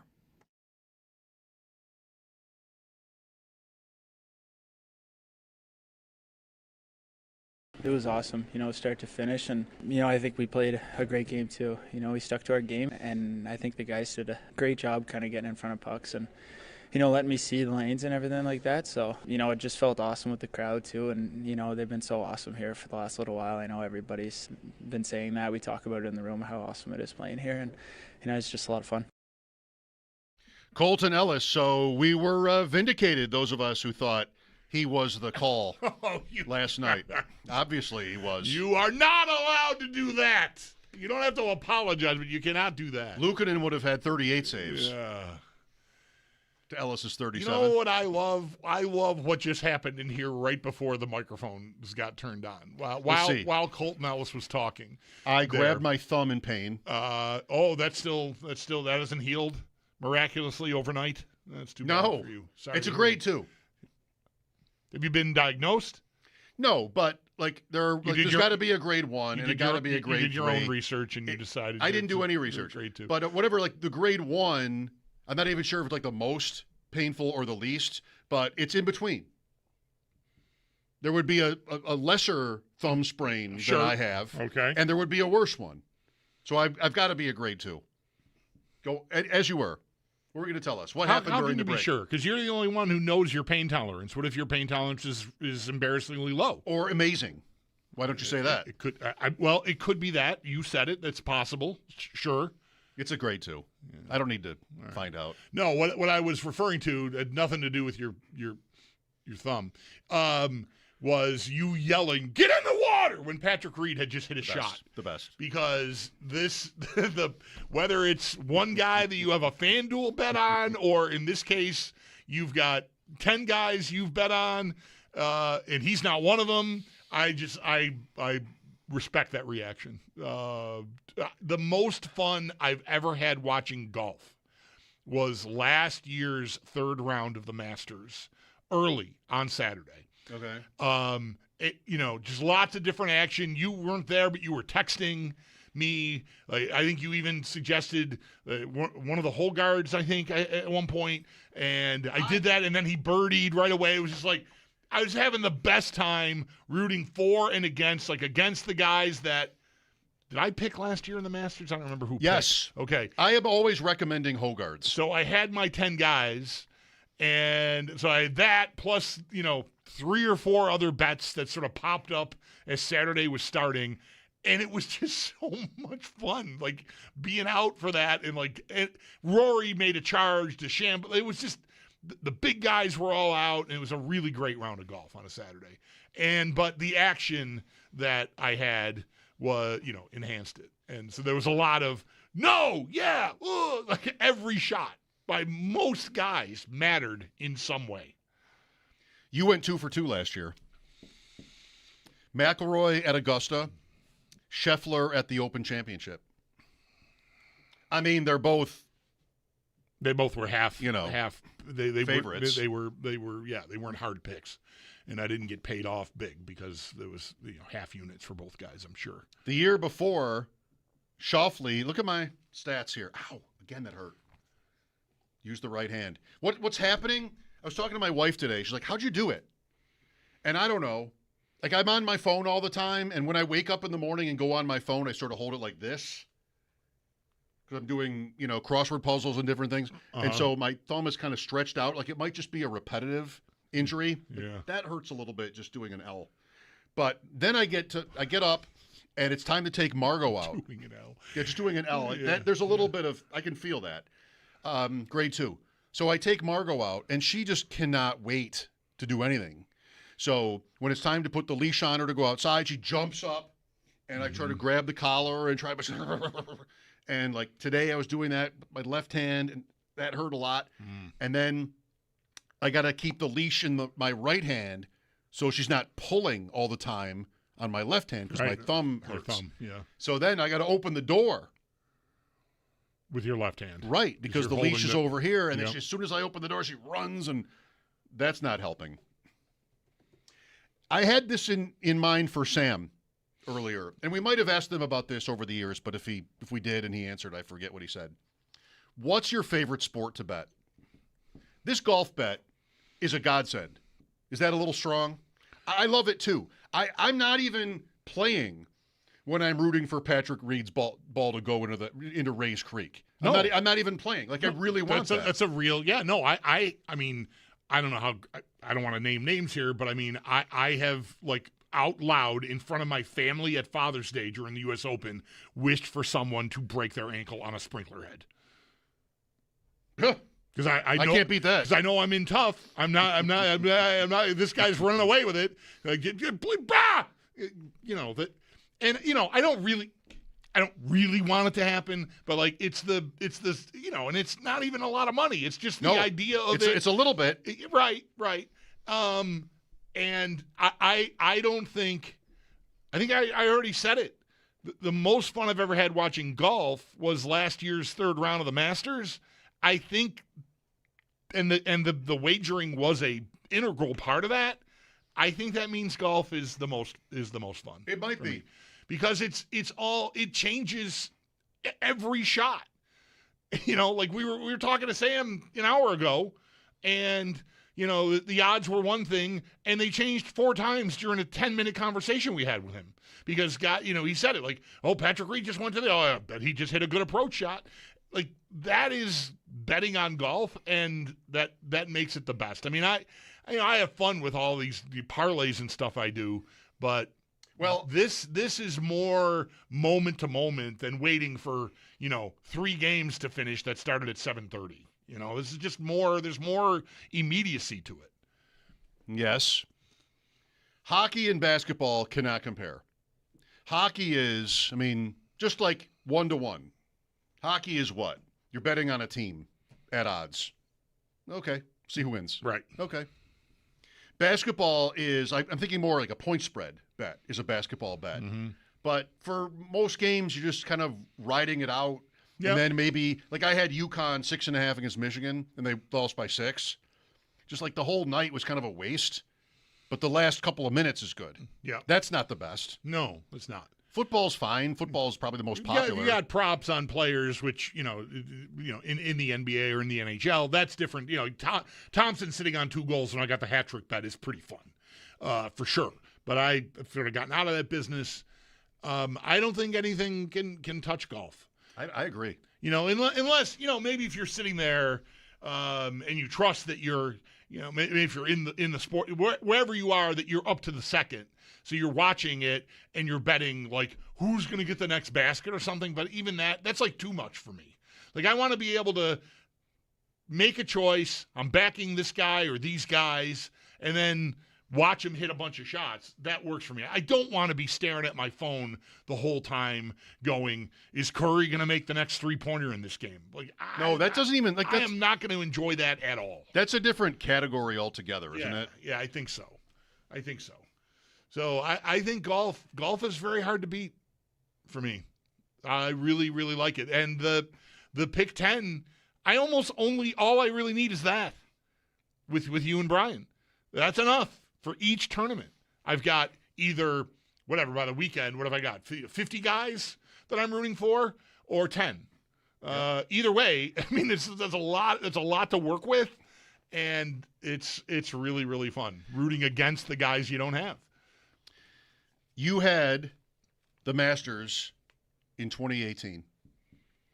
Patrick Reed won. You did not have Patrick No, Reed. I didn't. I didn't know anything about him at that time. How many people did? He was known, Yeah. but I don't remember being shocked by his win. Okay. 2016, I had the Masters. Danny Willett, when Spieth fell apart at Amen Corner. Right. I didn't swear, in a crowded room or wish him an ankle injury like you would and did. But I have done. And will do again. But I remember watching that at my sister's house. It might have been, I don't know if it would have been Easter, but maybe. Like we were watching the Masters and Spieth was kind of comfortably ahead and might have been like even the number one player. Yeah. And then he just blew up. And I think I blew up. Yeah. And I've never picked him again. Yeah, right. No, you've sort of, I don't want to put words in your mouth, but I think I've heard you say you hate his face. Well, that's just trying to impress you. Yeah, well, sure. I'm so flattered. I think about that sometimes. Here's Spieth. He's in contention this week. Yep. And I really don't dislike him. I've never loved him as a player, but who am I? Right. Cindy Miller? Like, I don't know. But I did hear him talk. I was still hosting the hobby at the time, so this goes back like a decade or more. I remember Spieth doing an interview talking about autograph seekers. And, he was like, he didn't patronize. Oh, you want everybody, you want to make sure you get, he didn't patronize. And I respected him for it. Because you see, something like, you see the same people all the time and they're not really collecting. They're just trying to make money off of you. And he seemed conflicted about it. And I think most athletes are. There are some that just do it. And there are some that maybe don't ever. I don't know. But I liked his answer on that because he was real. Because there are probably times, maybe lots of times when you're signing autographs for people that you've signed 1 million autographs for, and it feels gross. Sign for the kids. Sure, right. So I liked him for that, but I turned on Spieth. I think it would be very hard. More just an act. As anyone famous, but athletes is where it happens the most. I think as far as like trying to sell stuff like that. I think all it would take for me if I were a pro athlete, and I wouldn't be proud of this because I wouldn't want to judge everyone the same. But like you think it's a kid, and you're like. Yeah, well, it is a kid. And you're like, oh, there's a kid. This is, you get, and you see him run around the corner, and there's some guy with a duffel bag full of stuff, and he's like, this is gross. Somebody paying the kid, yeah, to get right, the autograph kid to get the thing signed because Sure. you've already told the guy with the duffel bag no 10 times because you know what he's all about. He's there to get stuff and make money off you. And that happens, and I'm sure it's gross, and it doesn't mean you shouldn't ever sign for kids, but I think it gets hard. Because you're worried about, what are you contributing to here? What is going on? So Spieth I liked for that one time when he talked about that, but I don't know, something changed for me. It's really more just an act. I have no real problem with him. I was thinking about asking him for an autograph sometime in my life. Okay. In the future. I hope that comes to fruition. And then you sell it on eBay. Please sign my visor. Brian Koziol coming up at 5. Brian, in addition to being our usual Sabres post-game host and in-game host, is the host of Tee to Green, our Saturday morning golf show. So that'll be on the air tomorrow at 7. We'll take a break first. Mike Schopp and the Bulldog here. This is WGR.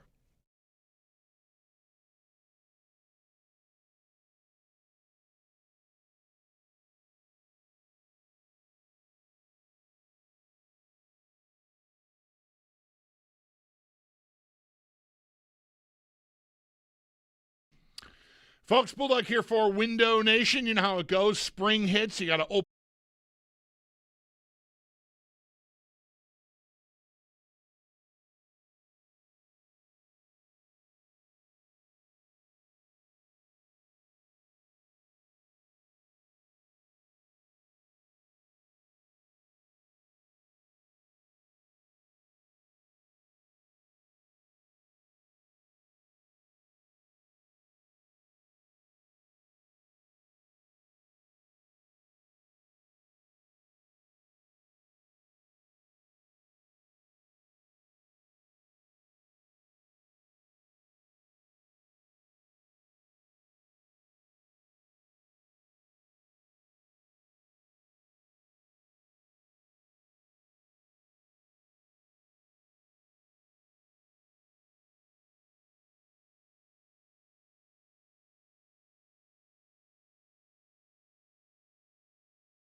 Thanks for listening. Welcome back. We have an NFL trade to talk about.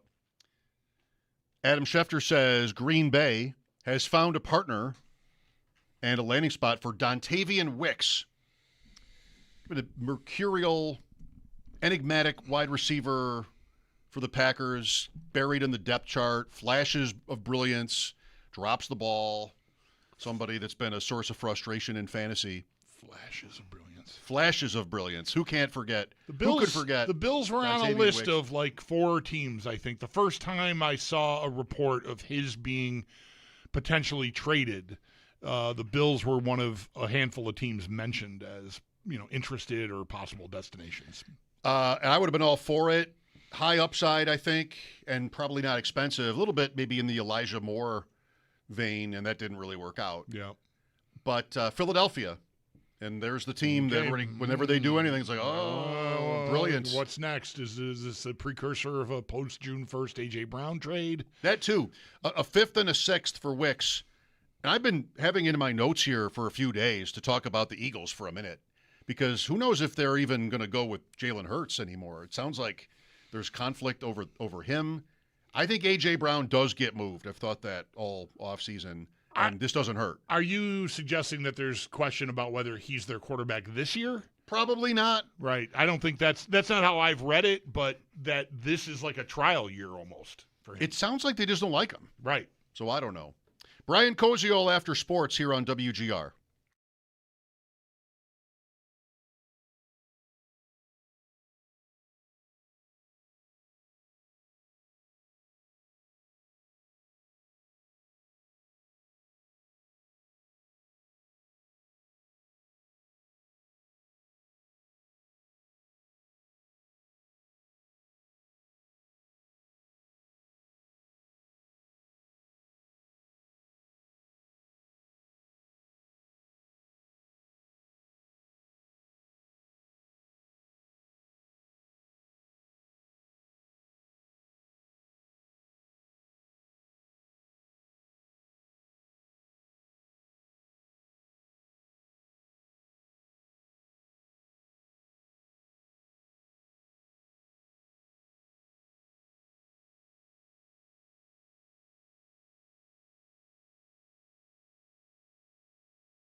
Couple of days off for the Buffalo Sabres. They're next in game action on Monday at Chicago. For more, though, on yesterday's win, Paul Hamilton does have a piece up at our website, WGR550.com. As for the rest of the league, well, everyone else has off today as well. The league is going to get back underway tomorrow afternoon. The first game of the day will be at 12:30 when Tampa Bay takes on Boston.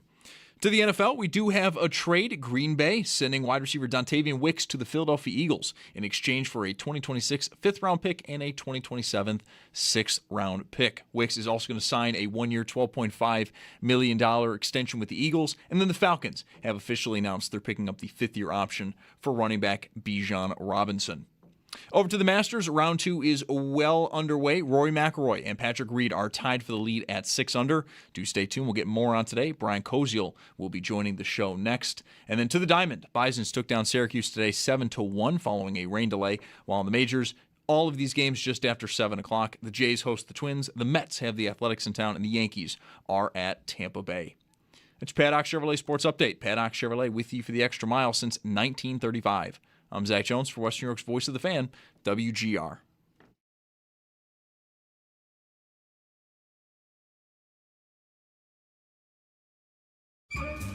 It's Mike Schopp and the Bulldog. Happy, the ball itself has its own energy, or life force, if you will. Its natural environment is in the home.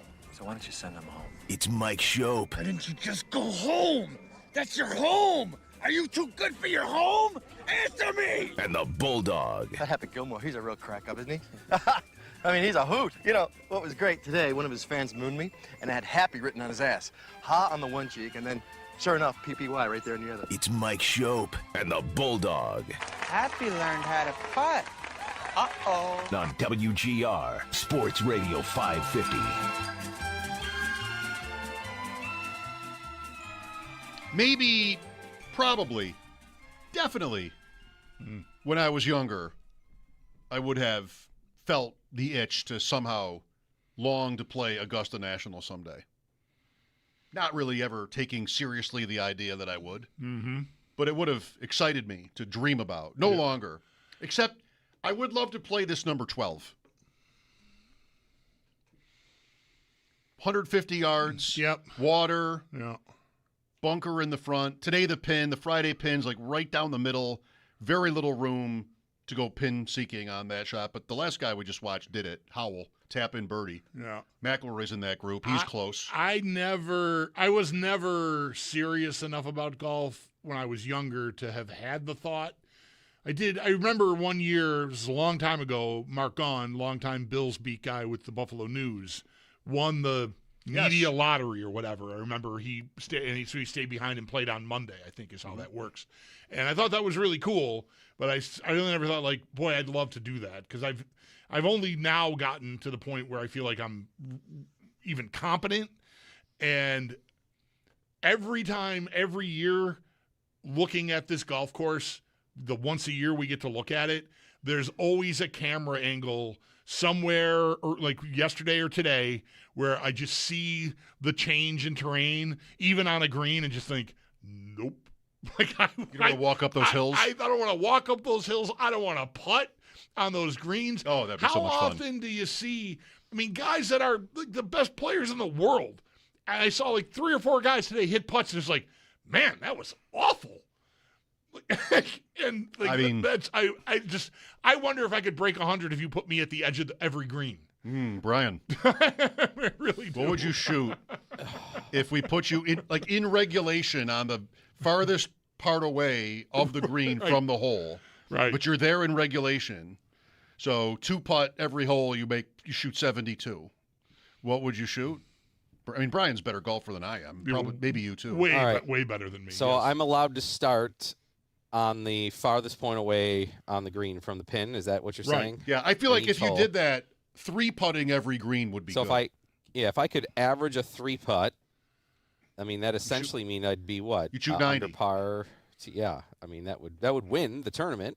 No, you'd shoot 90. If you count the strokes to have gotten I there, understand. right? Yeah. I thought you were letting me take stroke 1 from there. I'm thinking I think I could pull this off with some hesitation. Here's the question.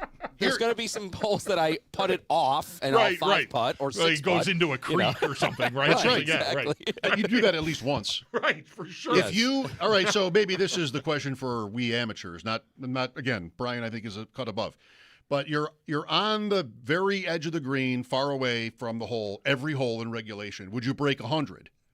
Would you be able to 3-putt every green to shoot 90, or would you have a couple blow-ups and then? I mean, if you put it into Rays Creek, you have to play it from there. You don't get to play it from the edge of the green again. You got to chip on. Right. Yeah. You can't not bring your wedge. I don't think I would. I think I would easily go over 100. Man, I'd like to think that is this the first time I get to ever putt on these holes? There's no practice in front of it. How easy do you need me to make this for you? Right, man. We're already getting you on every green in regulation. Right. I think I would probably. Oh man, could I? Yeah, I think you could. I think you could do it. Yes. You know why I think you could do it? Because even if you did get in trouble, the reason I think I would easily go over 100 is because as soon as I am in the creek and I got to pull that wedge out, that could be 5 more strokes for me. Right. Whereas you, Brian, I think you're good enough. Not that you couldn't had a bad shot, but you would be able to get that close and probably get down in 2 more putts. Whereas I might be in another hazard on the other side of the green now. And I just think, even being there in regulation, the scores of 10 are not out of the question for me, I think, is what I'd have to admit. 10s. Wow. You're totally right, though, Chris, from being there in person, I will say that the areas around the greens are just ridiculous. These complexes of the undulation, the bunkers, they look innocent because they're all pretty looking and raked perfectly, but they're not. I mean, they're so challenging. And some of these greens, if you miss it if you're off by like 1 yard, it can roll all the way off or all the way to the one side or the other. I mean, that's why I think precision with your irons are just so important on approach shots here. I would love to figure out, like, okay, how far back of a yardage would I have to play here? I mean, I don't know. To win, could I do it from 100 in? Could I do it from the edge of the green? I don't know. But you'd have to still end up a winning score in this tournament is still usually 10, 12 under par. So right. I mean, I'd still have to make Bert, even if you let me start, right on the green already. I still have to make putts, which I'd probably be putting so tentatively. It would take me, but by the time I actually got used to it, I would be out of holes. Right. Yeah. I like that you're putting this in a framework where it's like actually winning the Masters. I respect that. Right. I'm just trying to break 100. I want the jacket if I'm there, Play for the jacket. Somewhere Matthew Collar is out there in the world listening to this being like, Schopp, you bleeping idiot. Because Matt always wants to tell you that you could never take a point off Serena Williams. You could never score a basket in a real basketball game. Like, he loves to make that point, and I love him for that. This is a little different because nobody's blocking your putts. There's no elite world-class athlete in your way. There's just a golf course. I'm not trying to beat Rory McIlroy. I just want to know if I could break 100 if you put me on the edge of the green in regulation on every hole. That's all I want to know. And Bulldog, you said you could play first for the Red Sox for an inning, right? You said that. That's a throwback. 20 years ago, okay. I said that. See, I remember. But I could still, yes, right. I thought, obviously, I'm not going to be able to hit. Just for everyone out there that doesn't remember, Defense. 20 years ago, I'm going to go out there, I'm going to stand there, and I'm telling you, I know a line drive could come at my face and I could die because my reflexes are going to be so slow. Just saying, I think I could get through an inning running to first base and turning around to catch the ball coming over from third. You know what's funny about that, though, now, 20 years later, is, it seems that Parker is holding the runner on at first, which is interesting because there's no runner at first. Right, he's just why is he guarding the line at the bag? Why is he guarding? Right. He doesn't want to have to run those 10 feet. And that all it's so incredible to me, Brian, that you remember me talking about that. I now realize how absolutely absurd it was even then. I could have been in the best shape of my life. And I think I would stick out like a sore thumb. I'd be getting to the bag, and that ball coming from third would be hitting me in the back of the head because I wouldn't be there and turned around yet. I just would be too slow. You have to guard the line. I'd have to stay very near the bag. Brian, could you go 2 months without starting and make a 37-save shutout like Colton Ellis last night? Would that be something you think you could do? I know. Sorry. No. But how about that? I would not put that high on my list. No. How about that? That was incredible. What a scene last night. For those that I don't know what the TV showed at the end, because obviously I'm watching it from the press box, but like the scene of Tuck and Malenstein and I think Benson, there was 4 Sabres Doan, by the I think, edge. was there. Doan, yeah. And they're banging their stick for the curtain call for Ellis to come back out to take another little bow to the crowd. I mean, how cool was that? Luukkonen, I thought was going to fall off the bench when Ellis made a save with about 3 minutes to go and he held on and the crowd went crazy. He's literally like diving over the boards, banging his waffle on the wall, like firing him up and like, let's go. And the whole bench was into it. They wanted that shutout for Colton Ellis. I mean, they've been talking about what a great teammate he is and how likable he is and how hard he works. And Lindy said all the, as the third goalie, how he's handled it so perfectly. Man, if there was that willpower to get him that shutout last night, like blocking shots as if the Stanley Cup Game 7 is on the line there. Like that's how it felt last night in that third period. That's absolutely how it looked, for sure. And yeah, just further evidence of what we have been hearing about for months, how tight this group is and how much they care for one another. I mean, yeah, there's the third string goalie. And, not knowing, like we're not privy to all this maybe ahead of time. I mean, I didn't think they didn't like the guy, but we were talking yesterday about UPL, whether, we're still in a race for the division. What are we doing here? And like, how does the team even feel about it? And to go out and help him get that. But really for him to backstop them like he did with 37 saves in a game that was 1-0 for, most of the time of the game. Sabres scored early enough to get the lead, and then it was just hold on until, 12 minutes left in the third, and was when Doan scores, I think, that second goal. So they really are, like, the evidence is irrefutable. Like, if they're dug in for the third-string goalie like that, this is a special group, I think. Yeah, I agree. I think that they're going to go to bat for each other when it comes to the things that need to be successful in that area in the playoffs. Like it's there. I feel like they've gotten a little bit of their mojo back this week. Lindy said about them playing Tampa that, hey, that maybe was what we needed to kind of just remind us of the intensity and the energy that we need to play at. Because there was a little slip of it a little bit, I would say, for about maybe a week and a half to a 2-week period there as we entered April or late March. But they've gotten it back. Their third periods this week have been money. Like the 41-game stretch where they were so historically great, and we compared them to some of the best ever. Part of that was how great they were in third periods, either finding a way to hold on to a lead or finding a way to get the lead. This week, no goals against in all 3 periods in the games against the Tampa, the Rangers, and of course yesterday, and one shot against the Rangers in that game. So they really last night they shut it down, and then of course, as soon as they got that second goal, Columbus kind of had to open things up a little, and then you could tell, like, okay, now Buffalo can get what they want to do offensively, and that was where the offense exploded. So, yeah, Doan and Benson and Krebs, I mean, all these hard-working players all doing their thing and on display all within the game last night. They've got themselves in a really, really good spot now, thinking, hey, now we're playing exactly how we want to going into the postseason. Brian, try this on. I said earlier that the Doan play that led to the second goal might be my favorite play.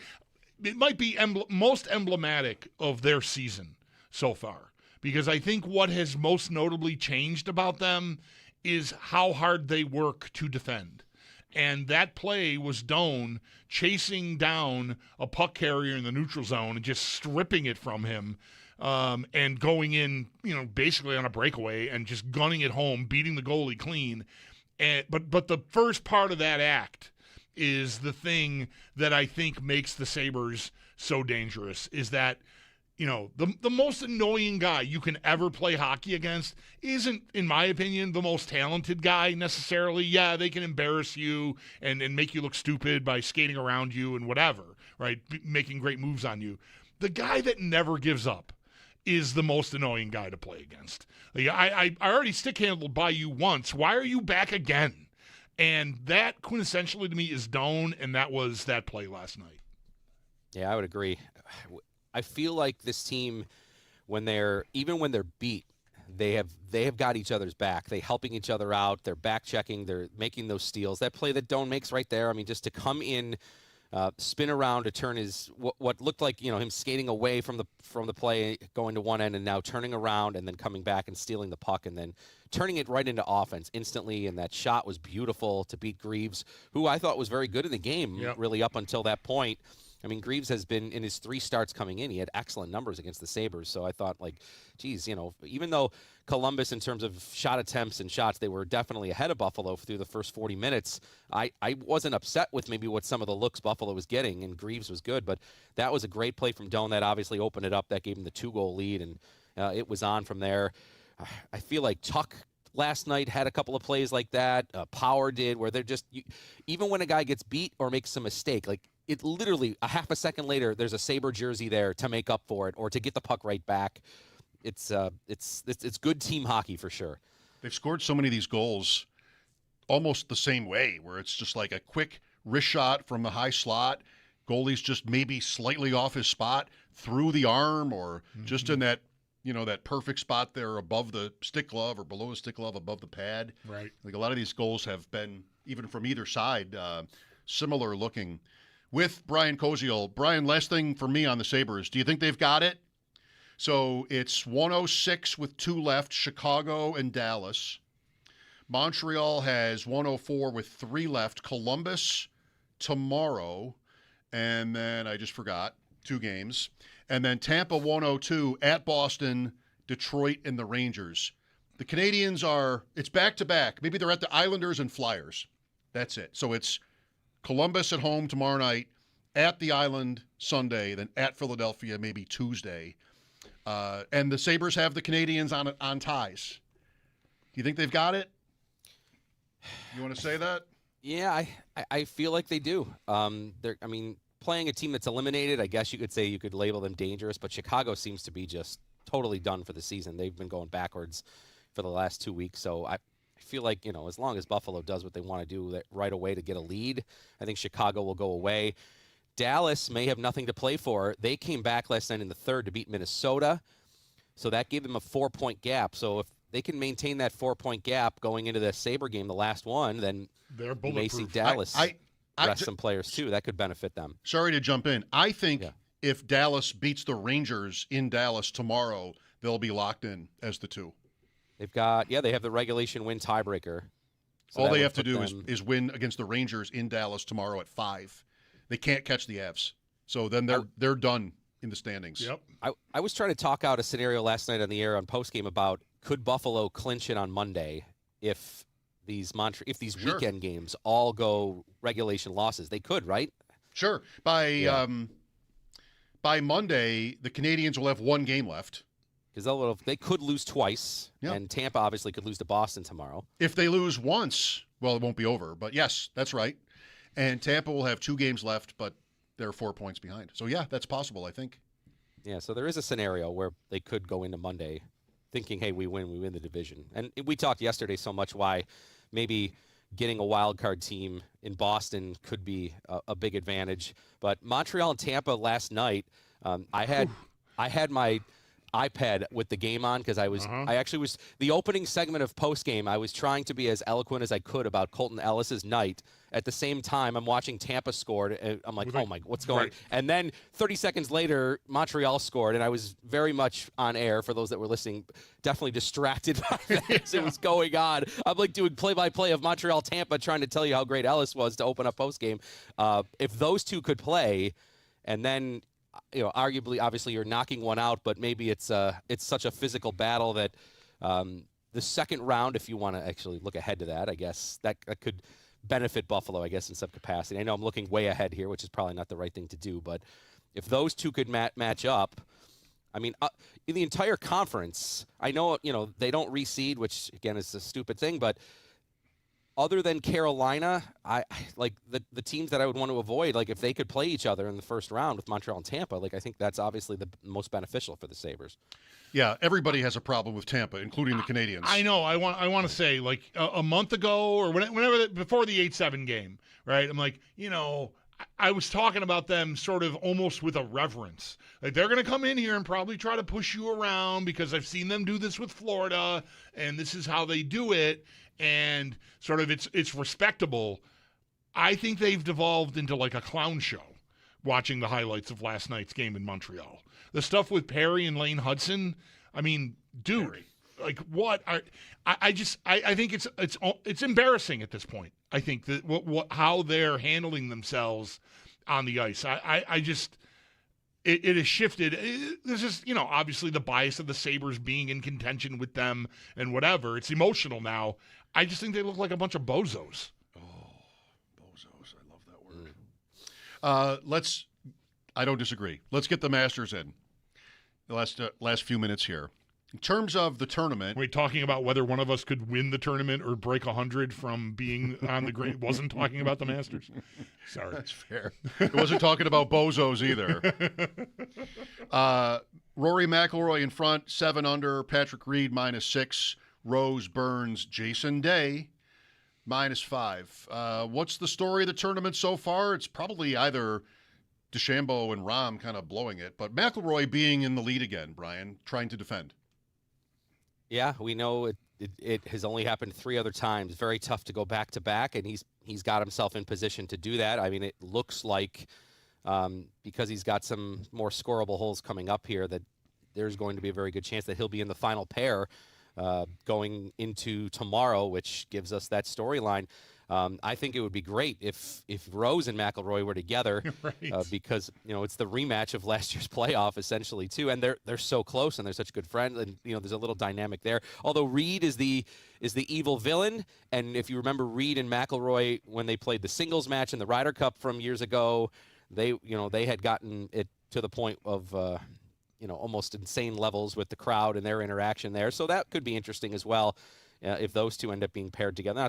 Not that it's a match play or anything like that, but there's some good storylines in there too. Rose just to me is so steady. I still want to think like if there's any real threat to McIlroy, it's right there. Roy's been a little less accurate today with some shots into the green, but he's still putting outstanding. Anytime it looks as though like there's an opportunity for him to maybe drop a shot, he's making these clutch putts for pars to kind of keep it alive. So I like the way he's playing. Hatton had a really good stat today, who's up to -4 now. 18 of 18 greens in regulation. That's very, very impressive. Only the third golfer since 1997 to play around were 18 for 18 in terms of green in regulation. And that's what the three of us just did in our scenario. Yes. 18 for 18. That's right.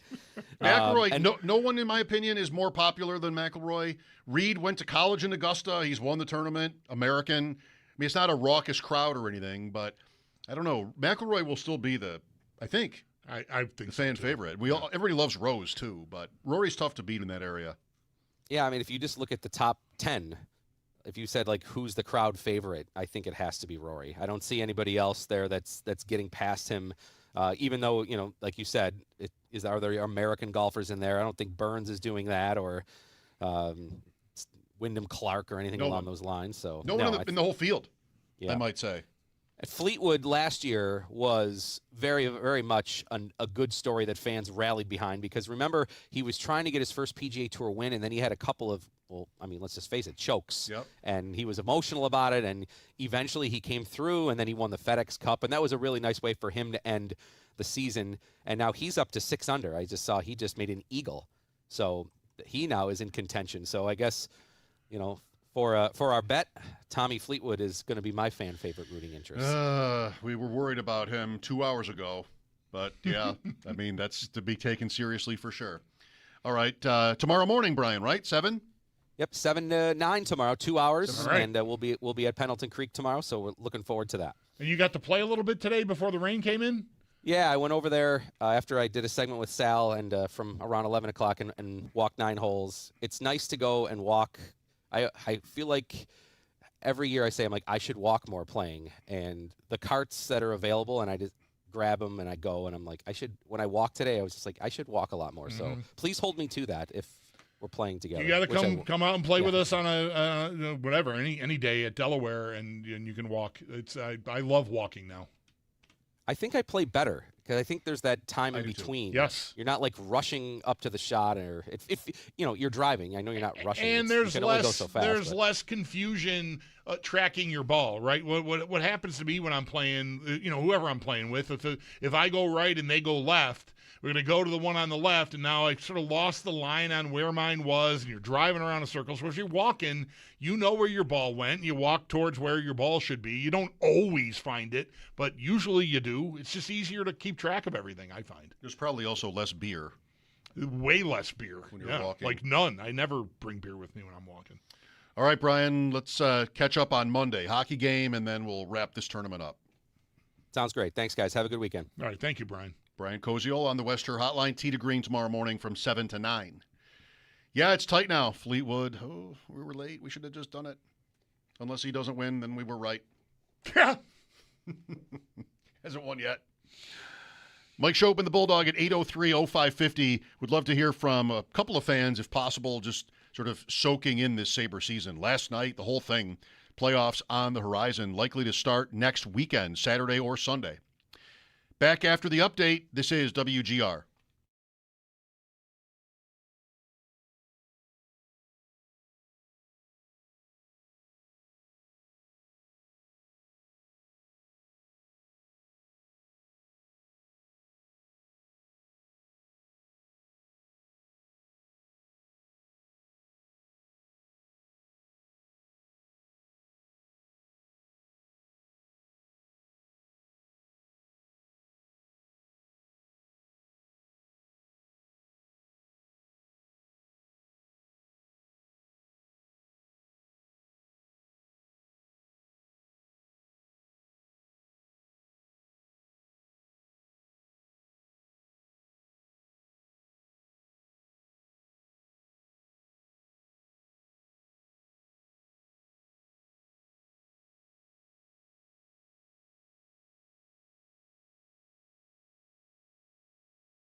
Couple days off for the Buffalo Sabres before they return to game action on Monday at Chicago. For more on yesterday's win, Paul Hamilton does have a piece up at our website, WGR550.com. While for the rest of the league, they also have off today. Not a single game in the NHL, but the league will get back underway tomorrow afternoon, with the first game being at 12:30 when Tampa Bay takes on Boston.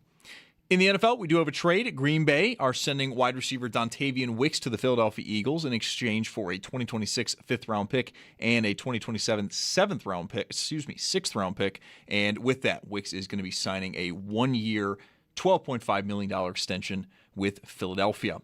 To the Masters, a round 2 is beginning to wrap up here. Rory McIlroy, though, does lead the pack at 8 under, while Patrick Reed and Tommy Fleetwood are both in second at 6 under. And then to the Diamond, the Bisons took down Syracuse today 7-1, while in the majors, all of these games are starting just after 7. Jays host the Twins, the Mets have the Athletics in town, and the Yankees are at Tampa Bay. That's Paddock Chevrolet Sports Headlines. Paddock Chevrolet with you for the extra mile since 1935. I'm Zach Jones for West New York's Voice of the Fan, WGR.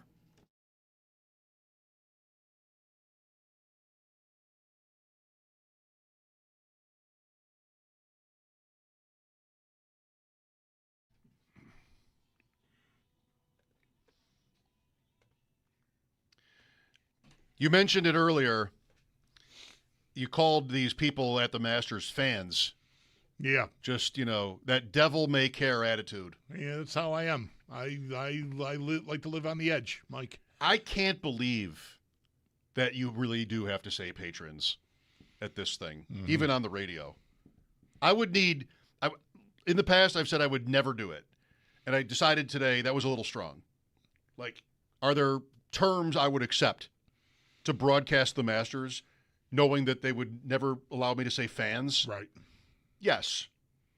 It can't be never. But I $50,000 is the minimum.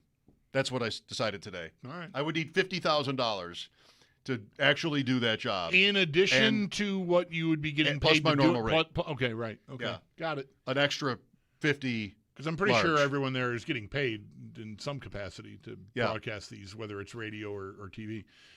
No less. You need an extra fee on top. I am I'm not going to say fans fee. I'm not limiting myself. I'm not reducing myself to somebody who would just have to say patrons, a word that no one ever uses for anything.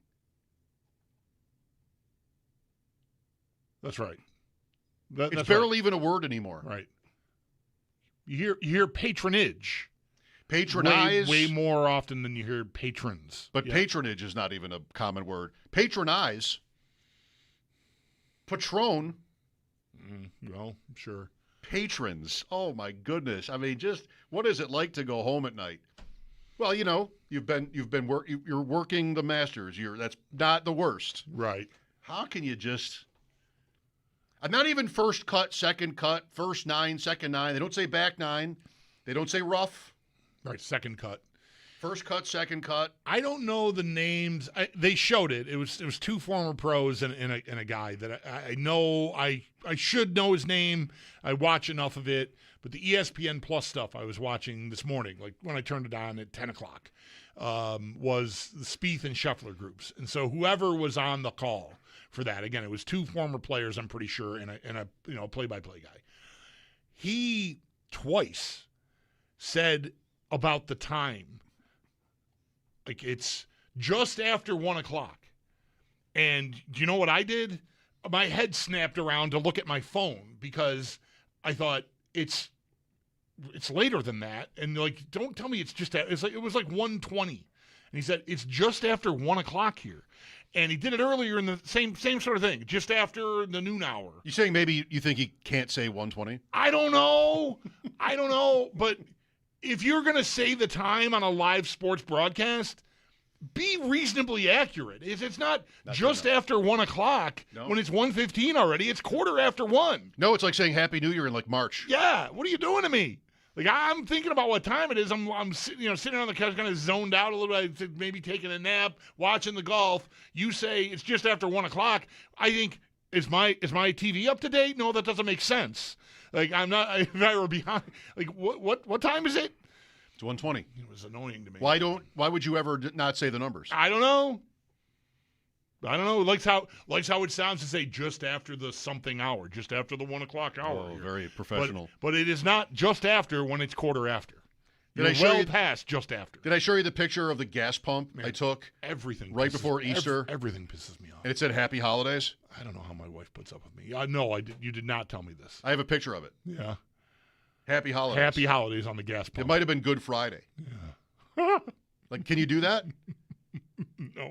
Or is Easter like that little cluster of holidays, religious holidays? Is that Happy Holidays? I don't think so. That is exempt from. No, it is not. It is not. You don't want to say Happy Easter because of Passover and other faiths. Sure. But you can't. Happy Holidays. How about prepay inside? Yeah, that's more appropriate. Yeah. No Happy Holidays in March or April. We have all the answers. Rob is next on WGR. Hello. Hey, thanks for taking my call. Just wanted to say I kind of got swept up in all of this. My kids, my oldest children were not even around, literally, when the last time the Sabres made the playoffs. And I've just had a joy with it, following along. I know that Bulldog, when you were out, Mike, was talking about just, some of the different experiences that he's having with his son. Yeah. And I definitely can echo that because I've been having it with mine. I'm down here in Charlotte. I'm a diehard Bills fan, but, it's one Buffalo. So I'm always happy when the Sabres have success, and it's been so long. And he got into hockey, and down here there's only one rink, and we signed him up, and he played a couple seasons, and he had some fun, and now he's off of it. But he's really excited, and we bought, Sabres sheets for Christmas one year, I remember. Awesome. And the fact that it's actually, I felt kind of guilty halfway through because I'm like, man, these guys are just so bad, and you'll never see them in games that matter. And now, with the fact that they clinched the other day, it was just, he was so excited. He's like running out to me, Dad, the Rangers beat Detroit and this and that. And like, I'm just really excited for the playoffs coming up to be able to share that with both of my oldest sons because they literally weren't even around. So I'm enjoying it, man. I can't wait. Thanks for sharing that, Rob. Yeah, for sure. I mean, I am having, there got to be thousands of Sabre fan parents who are enjoying these games at a whole nother level. It's like you've got it's like a double shot of everything that's great. You've got them back, which is awesome in and of itself, right? Work with me for a sec. Leave your kids over there for a second. Like you as a sports fan, right? You've grown up, however old you are, if you've experienced, you go back to 75. If you don't go back that far, you experienced 0506, whatever. You've had a great time with this team for significant portions of your life, and it's been gone for 14 years. Just go. I mean, they're still there, but it's not, the emotional connection really started to dissipate, and you weren't watching as much and all that. So you've got that back for yourself. But now you're also doing it with your kids who either never saw it if they were old enough to go back. They've never seen this quite like this, and they're experiencing it as teenagers, or in my case, young adults with you. I have had so much fun in my living room this winter and spring, just watching these games. You've not had it for 20 years. To really feel like, and I say 20 years with intent there. I know they made the playoffs in 10 and in 11, but 20 years ago, we thought this team could win the Stanley Cup. And I never thought that in 10 or 11, that they were a real contender. Like, they were in the playoffs, good for you, it's fun, you're invested in it, and you feel bad when they lose. But, like, you really peel it away, even during those seasons, I would tell you, I don't really believe they're that good. What 11 was Pagula. Yeah. And the hope seemed legitimate. Yeah, that's right. Now they'll spend, and the days of whatever the quotes are. I mean, I know there's the one about Stanley Cups. The days of the Sabres not being able to hold their own financially are over, and they weren't. They were not, and they have not been to the playoffs since 11, which is incredible. In my case, I'm trying to just gently drag my kids into it.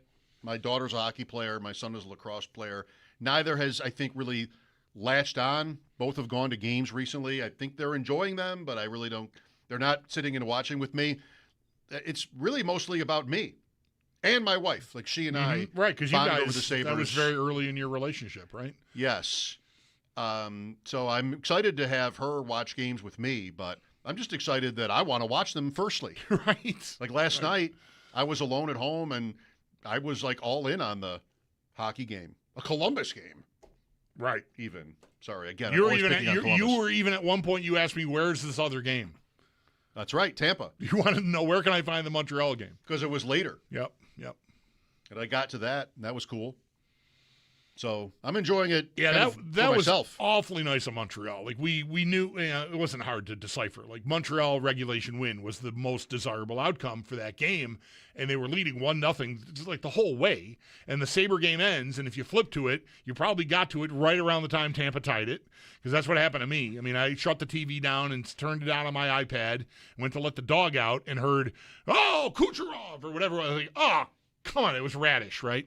The defenseman. Just a blast. A bomb, right. Like the one that tied the Sabre game late down there the first time they met. And I'm like, oh, geez. I'm standing at the back door. I can hear I didn't see the goal. I can hear it on my iPad. I'm waiting for Fred. And I'm not kidding him. He took long enough. I got back upstairs, and I walked in Suzuki. Slafkovsky, excuse me. I heard Suzuki's name, but it was Slafkovsky that scored the goal. I'm like, oh, wow, thanks for everything, Montreal. Way to bounce back. I'm already overtime, 3-point game, worst case scenario. Now Tampa could still win, and they pulled it out. That was awesome. That's another thing you've got back. It's like caring about, right? Like who wants to go out tomorrow at 12:30 to watch the Bruins and the Lightning? People will. I'm going to raise my hand. I mean, I do. There have been different stages of returning to being interested in all this. Caring about the other games is one of them. Being mad at the refs is another one. Oh, yeah. Last night, Columbus got an early penalty for a trip. The guy who took the penalty did not think he deserved it. It's not always called this play. Can you picture it? I don't know. I forget who he got. But like bottom of the circle, Fantilli maybe it was, for tripping. Mm-hmm. And he was like in the penalty box. They showed him like, what? Okay, well, shortly thereafter, the penalty is killed off. Tuck is coming around the net, and somebody buries him into the net. Yeah. And how a professional referee would not consider that a minor, you can't even make sense of it. Mm-hmm. But, all right, so we're back, right? We remember that part doesn't matter. What matters is Columbus just got a penalty that might have been considered iffy, and we're not going to give Columbus all the penalties, and they might have been losing already. So we're not going to decide the game. Uh-huh. Tuck gets buried into the crossbar from behind the net. The goalie goes down too. So what? Right. You push a guy into the goalie and get scored on. That's so what? There's just no way two referees could consider that, cool. Not a foul. Right. But, you get back into hockey, you remember the penalty, the rule book is not the point. The flow is the point. Mm-hmm. So that feels good. Yeah. Actually feels terrible. You could have been mad about the Benson. There was a scrum where Benson, he swung at the guy first and hit him in the head. The guy punched him right back in the face, cut him, and Benson got the only penalty. And were the Sabres winning? Isn't it? Yes. Of course. Yes. Isn't it supposed to go, they always get the guy who retaliates? In this case, the guy that retaliated got away with it. The ref is standing right there. And I think maybe Benson did more after both punches, and maybe that was what did it, because maybe the punches weren't going to draw any penalty from the ref. Because I didn't see the ref's arm go up when Benson first punched him, but the guy punches him back, and then Benson kind of went in for like a headlock, and then it's 2 minutes for Benson. I'm like, they both punched each other in the face. How are we doing this exactly? I'm telling you. NHL refs. We're back in that category too. Yep. Sabres off until Monday night in Chicago, 8:30. Big weekend around them. The Lightning and Canadians. Lightning and Bruins tomorrow afternoon. Canadians host Columbus tomorrow night, then are at the Islanders Sunday. Mike Schopp and the Bulldog here. This is WGR.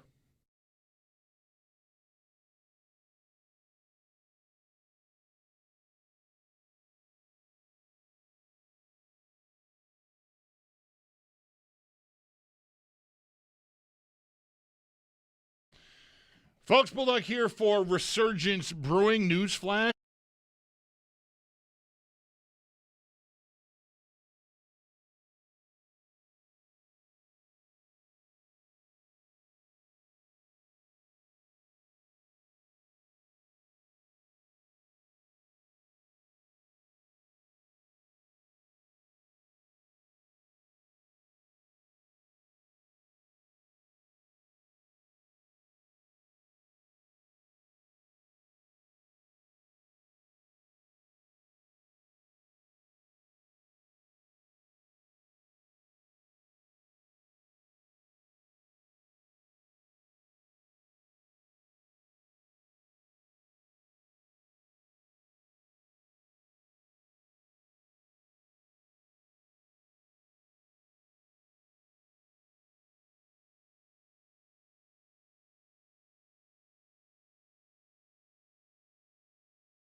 I don't think I said this when Brian was on, but I did say it to you off the air. I'm not sure Rose is going to make enough putts. He looks like he's all over it. He's been done for a while today. But I think he leaves a few out there. Listen to me, right? I wouldn't bet on Rose right now, although we both are already betting on him. Right. I wouldn't bet on him right now either because the odds aren't as good, but I like where I got him at. I'm in for like 10 to win 375, I think. I think he's maybe the guy that you go, if he could putt better on the weekend, look out. I mean, the guy's a Hall of Famer. Lost in a playoff to Rory last year at this event. So yes. He also lost the playoff to Sergio the one year when he won, which I know because I have my pick 10 stats right here, was in 2017. And Brian picked the Masters that year. He did not have Sergio. No one would have. No one talks about that win. No, I know. I saw him today, Garcia. Really? Yeah. I haven't seen him all week. Well, it's only 2 days. That guy's a Hall of Famer too, isn't he? I don't know Golf Hall of Fame standards. I think so. Sergio? Gotta be. No? One of the most famous golfers of his generation. Yes. So, I mean, I don't know if that gets it done. But made the cut. Today? Good. Yeah. Good for him. 3 over. He'll make the cut. I always kind of liked watching him. So, yeah. Good for him. I think he's a legend. You wouldn't go that far? Legend? I don't know about legend. Brian brought up top European players ever. He's top 10, I bet. Oh, I would assume so. Yeah. Yeah. In more than just earnings, too. I mean, he played at the right time. I think he probably made a ton of dough. That's his one major, I think. The Masters, 2017 Masters. Look at this Reed draining another birdie putt. Reed is a problem. Shot back. McIlroy -8, Reed -7, Fleetwood, Burns -6, Day, Rose -5. Day is on the green for birdie on 18. Should be a great weekend. No rain in the forecast. I'll say again, I'd rather it would rain here. It did. Yeah, tomorrow's supposed to be nice here, though. Sunny and 50, I saw. That'll play? Yep. We did talk to Brian Koziol earlier about the Masters. If you missed any of our interviews, check them out on the Odyssey app. Paul Hamilton on the Sabres win. We'll have that for you next. Mike Schopp and the Bulldog. This is WGR.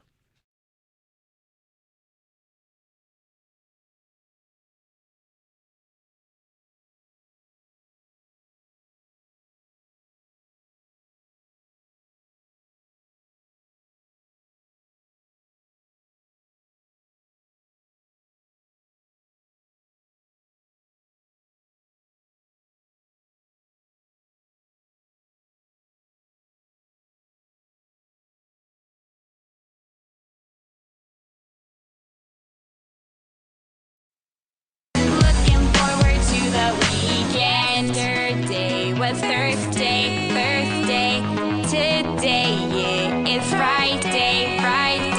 It's Mike Schopp and the Bulldog.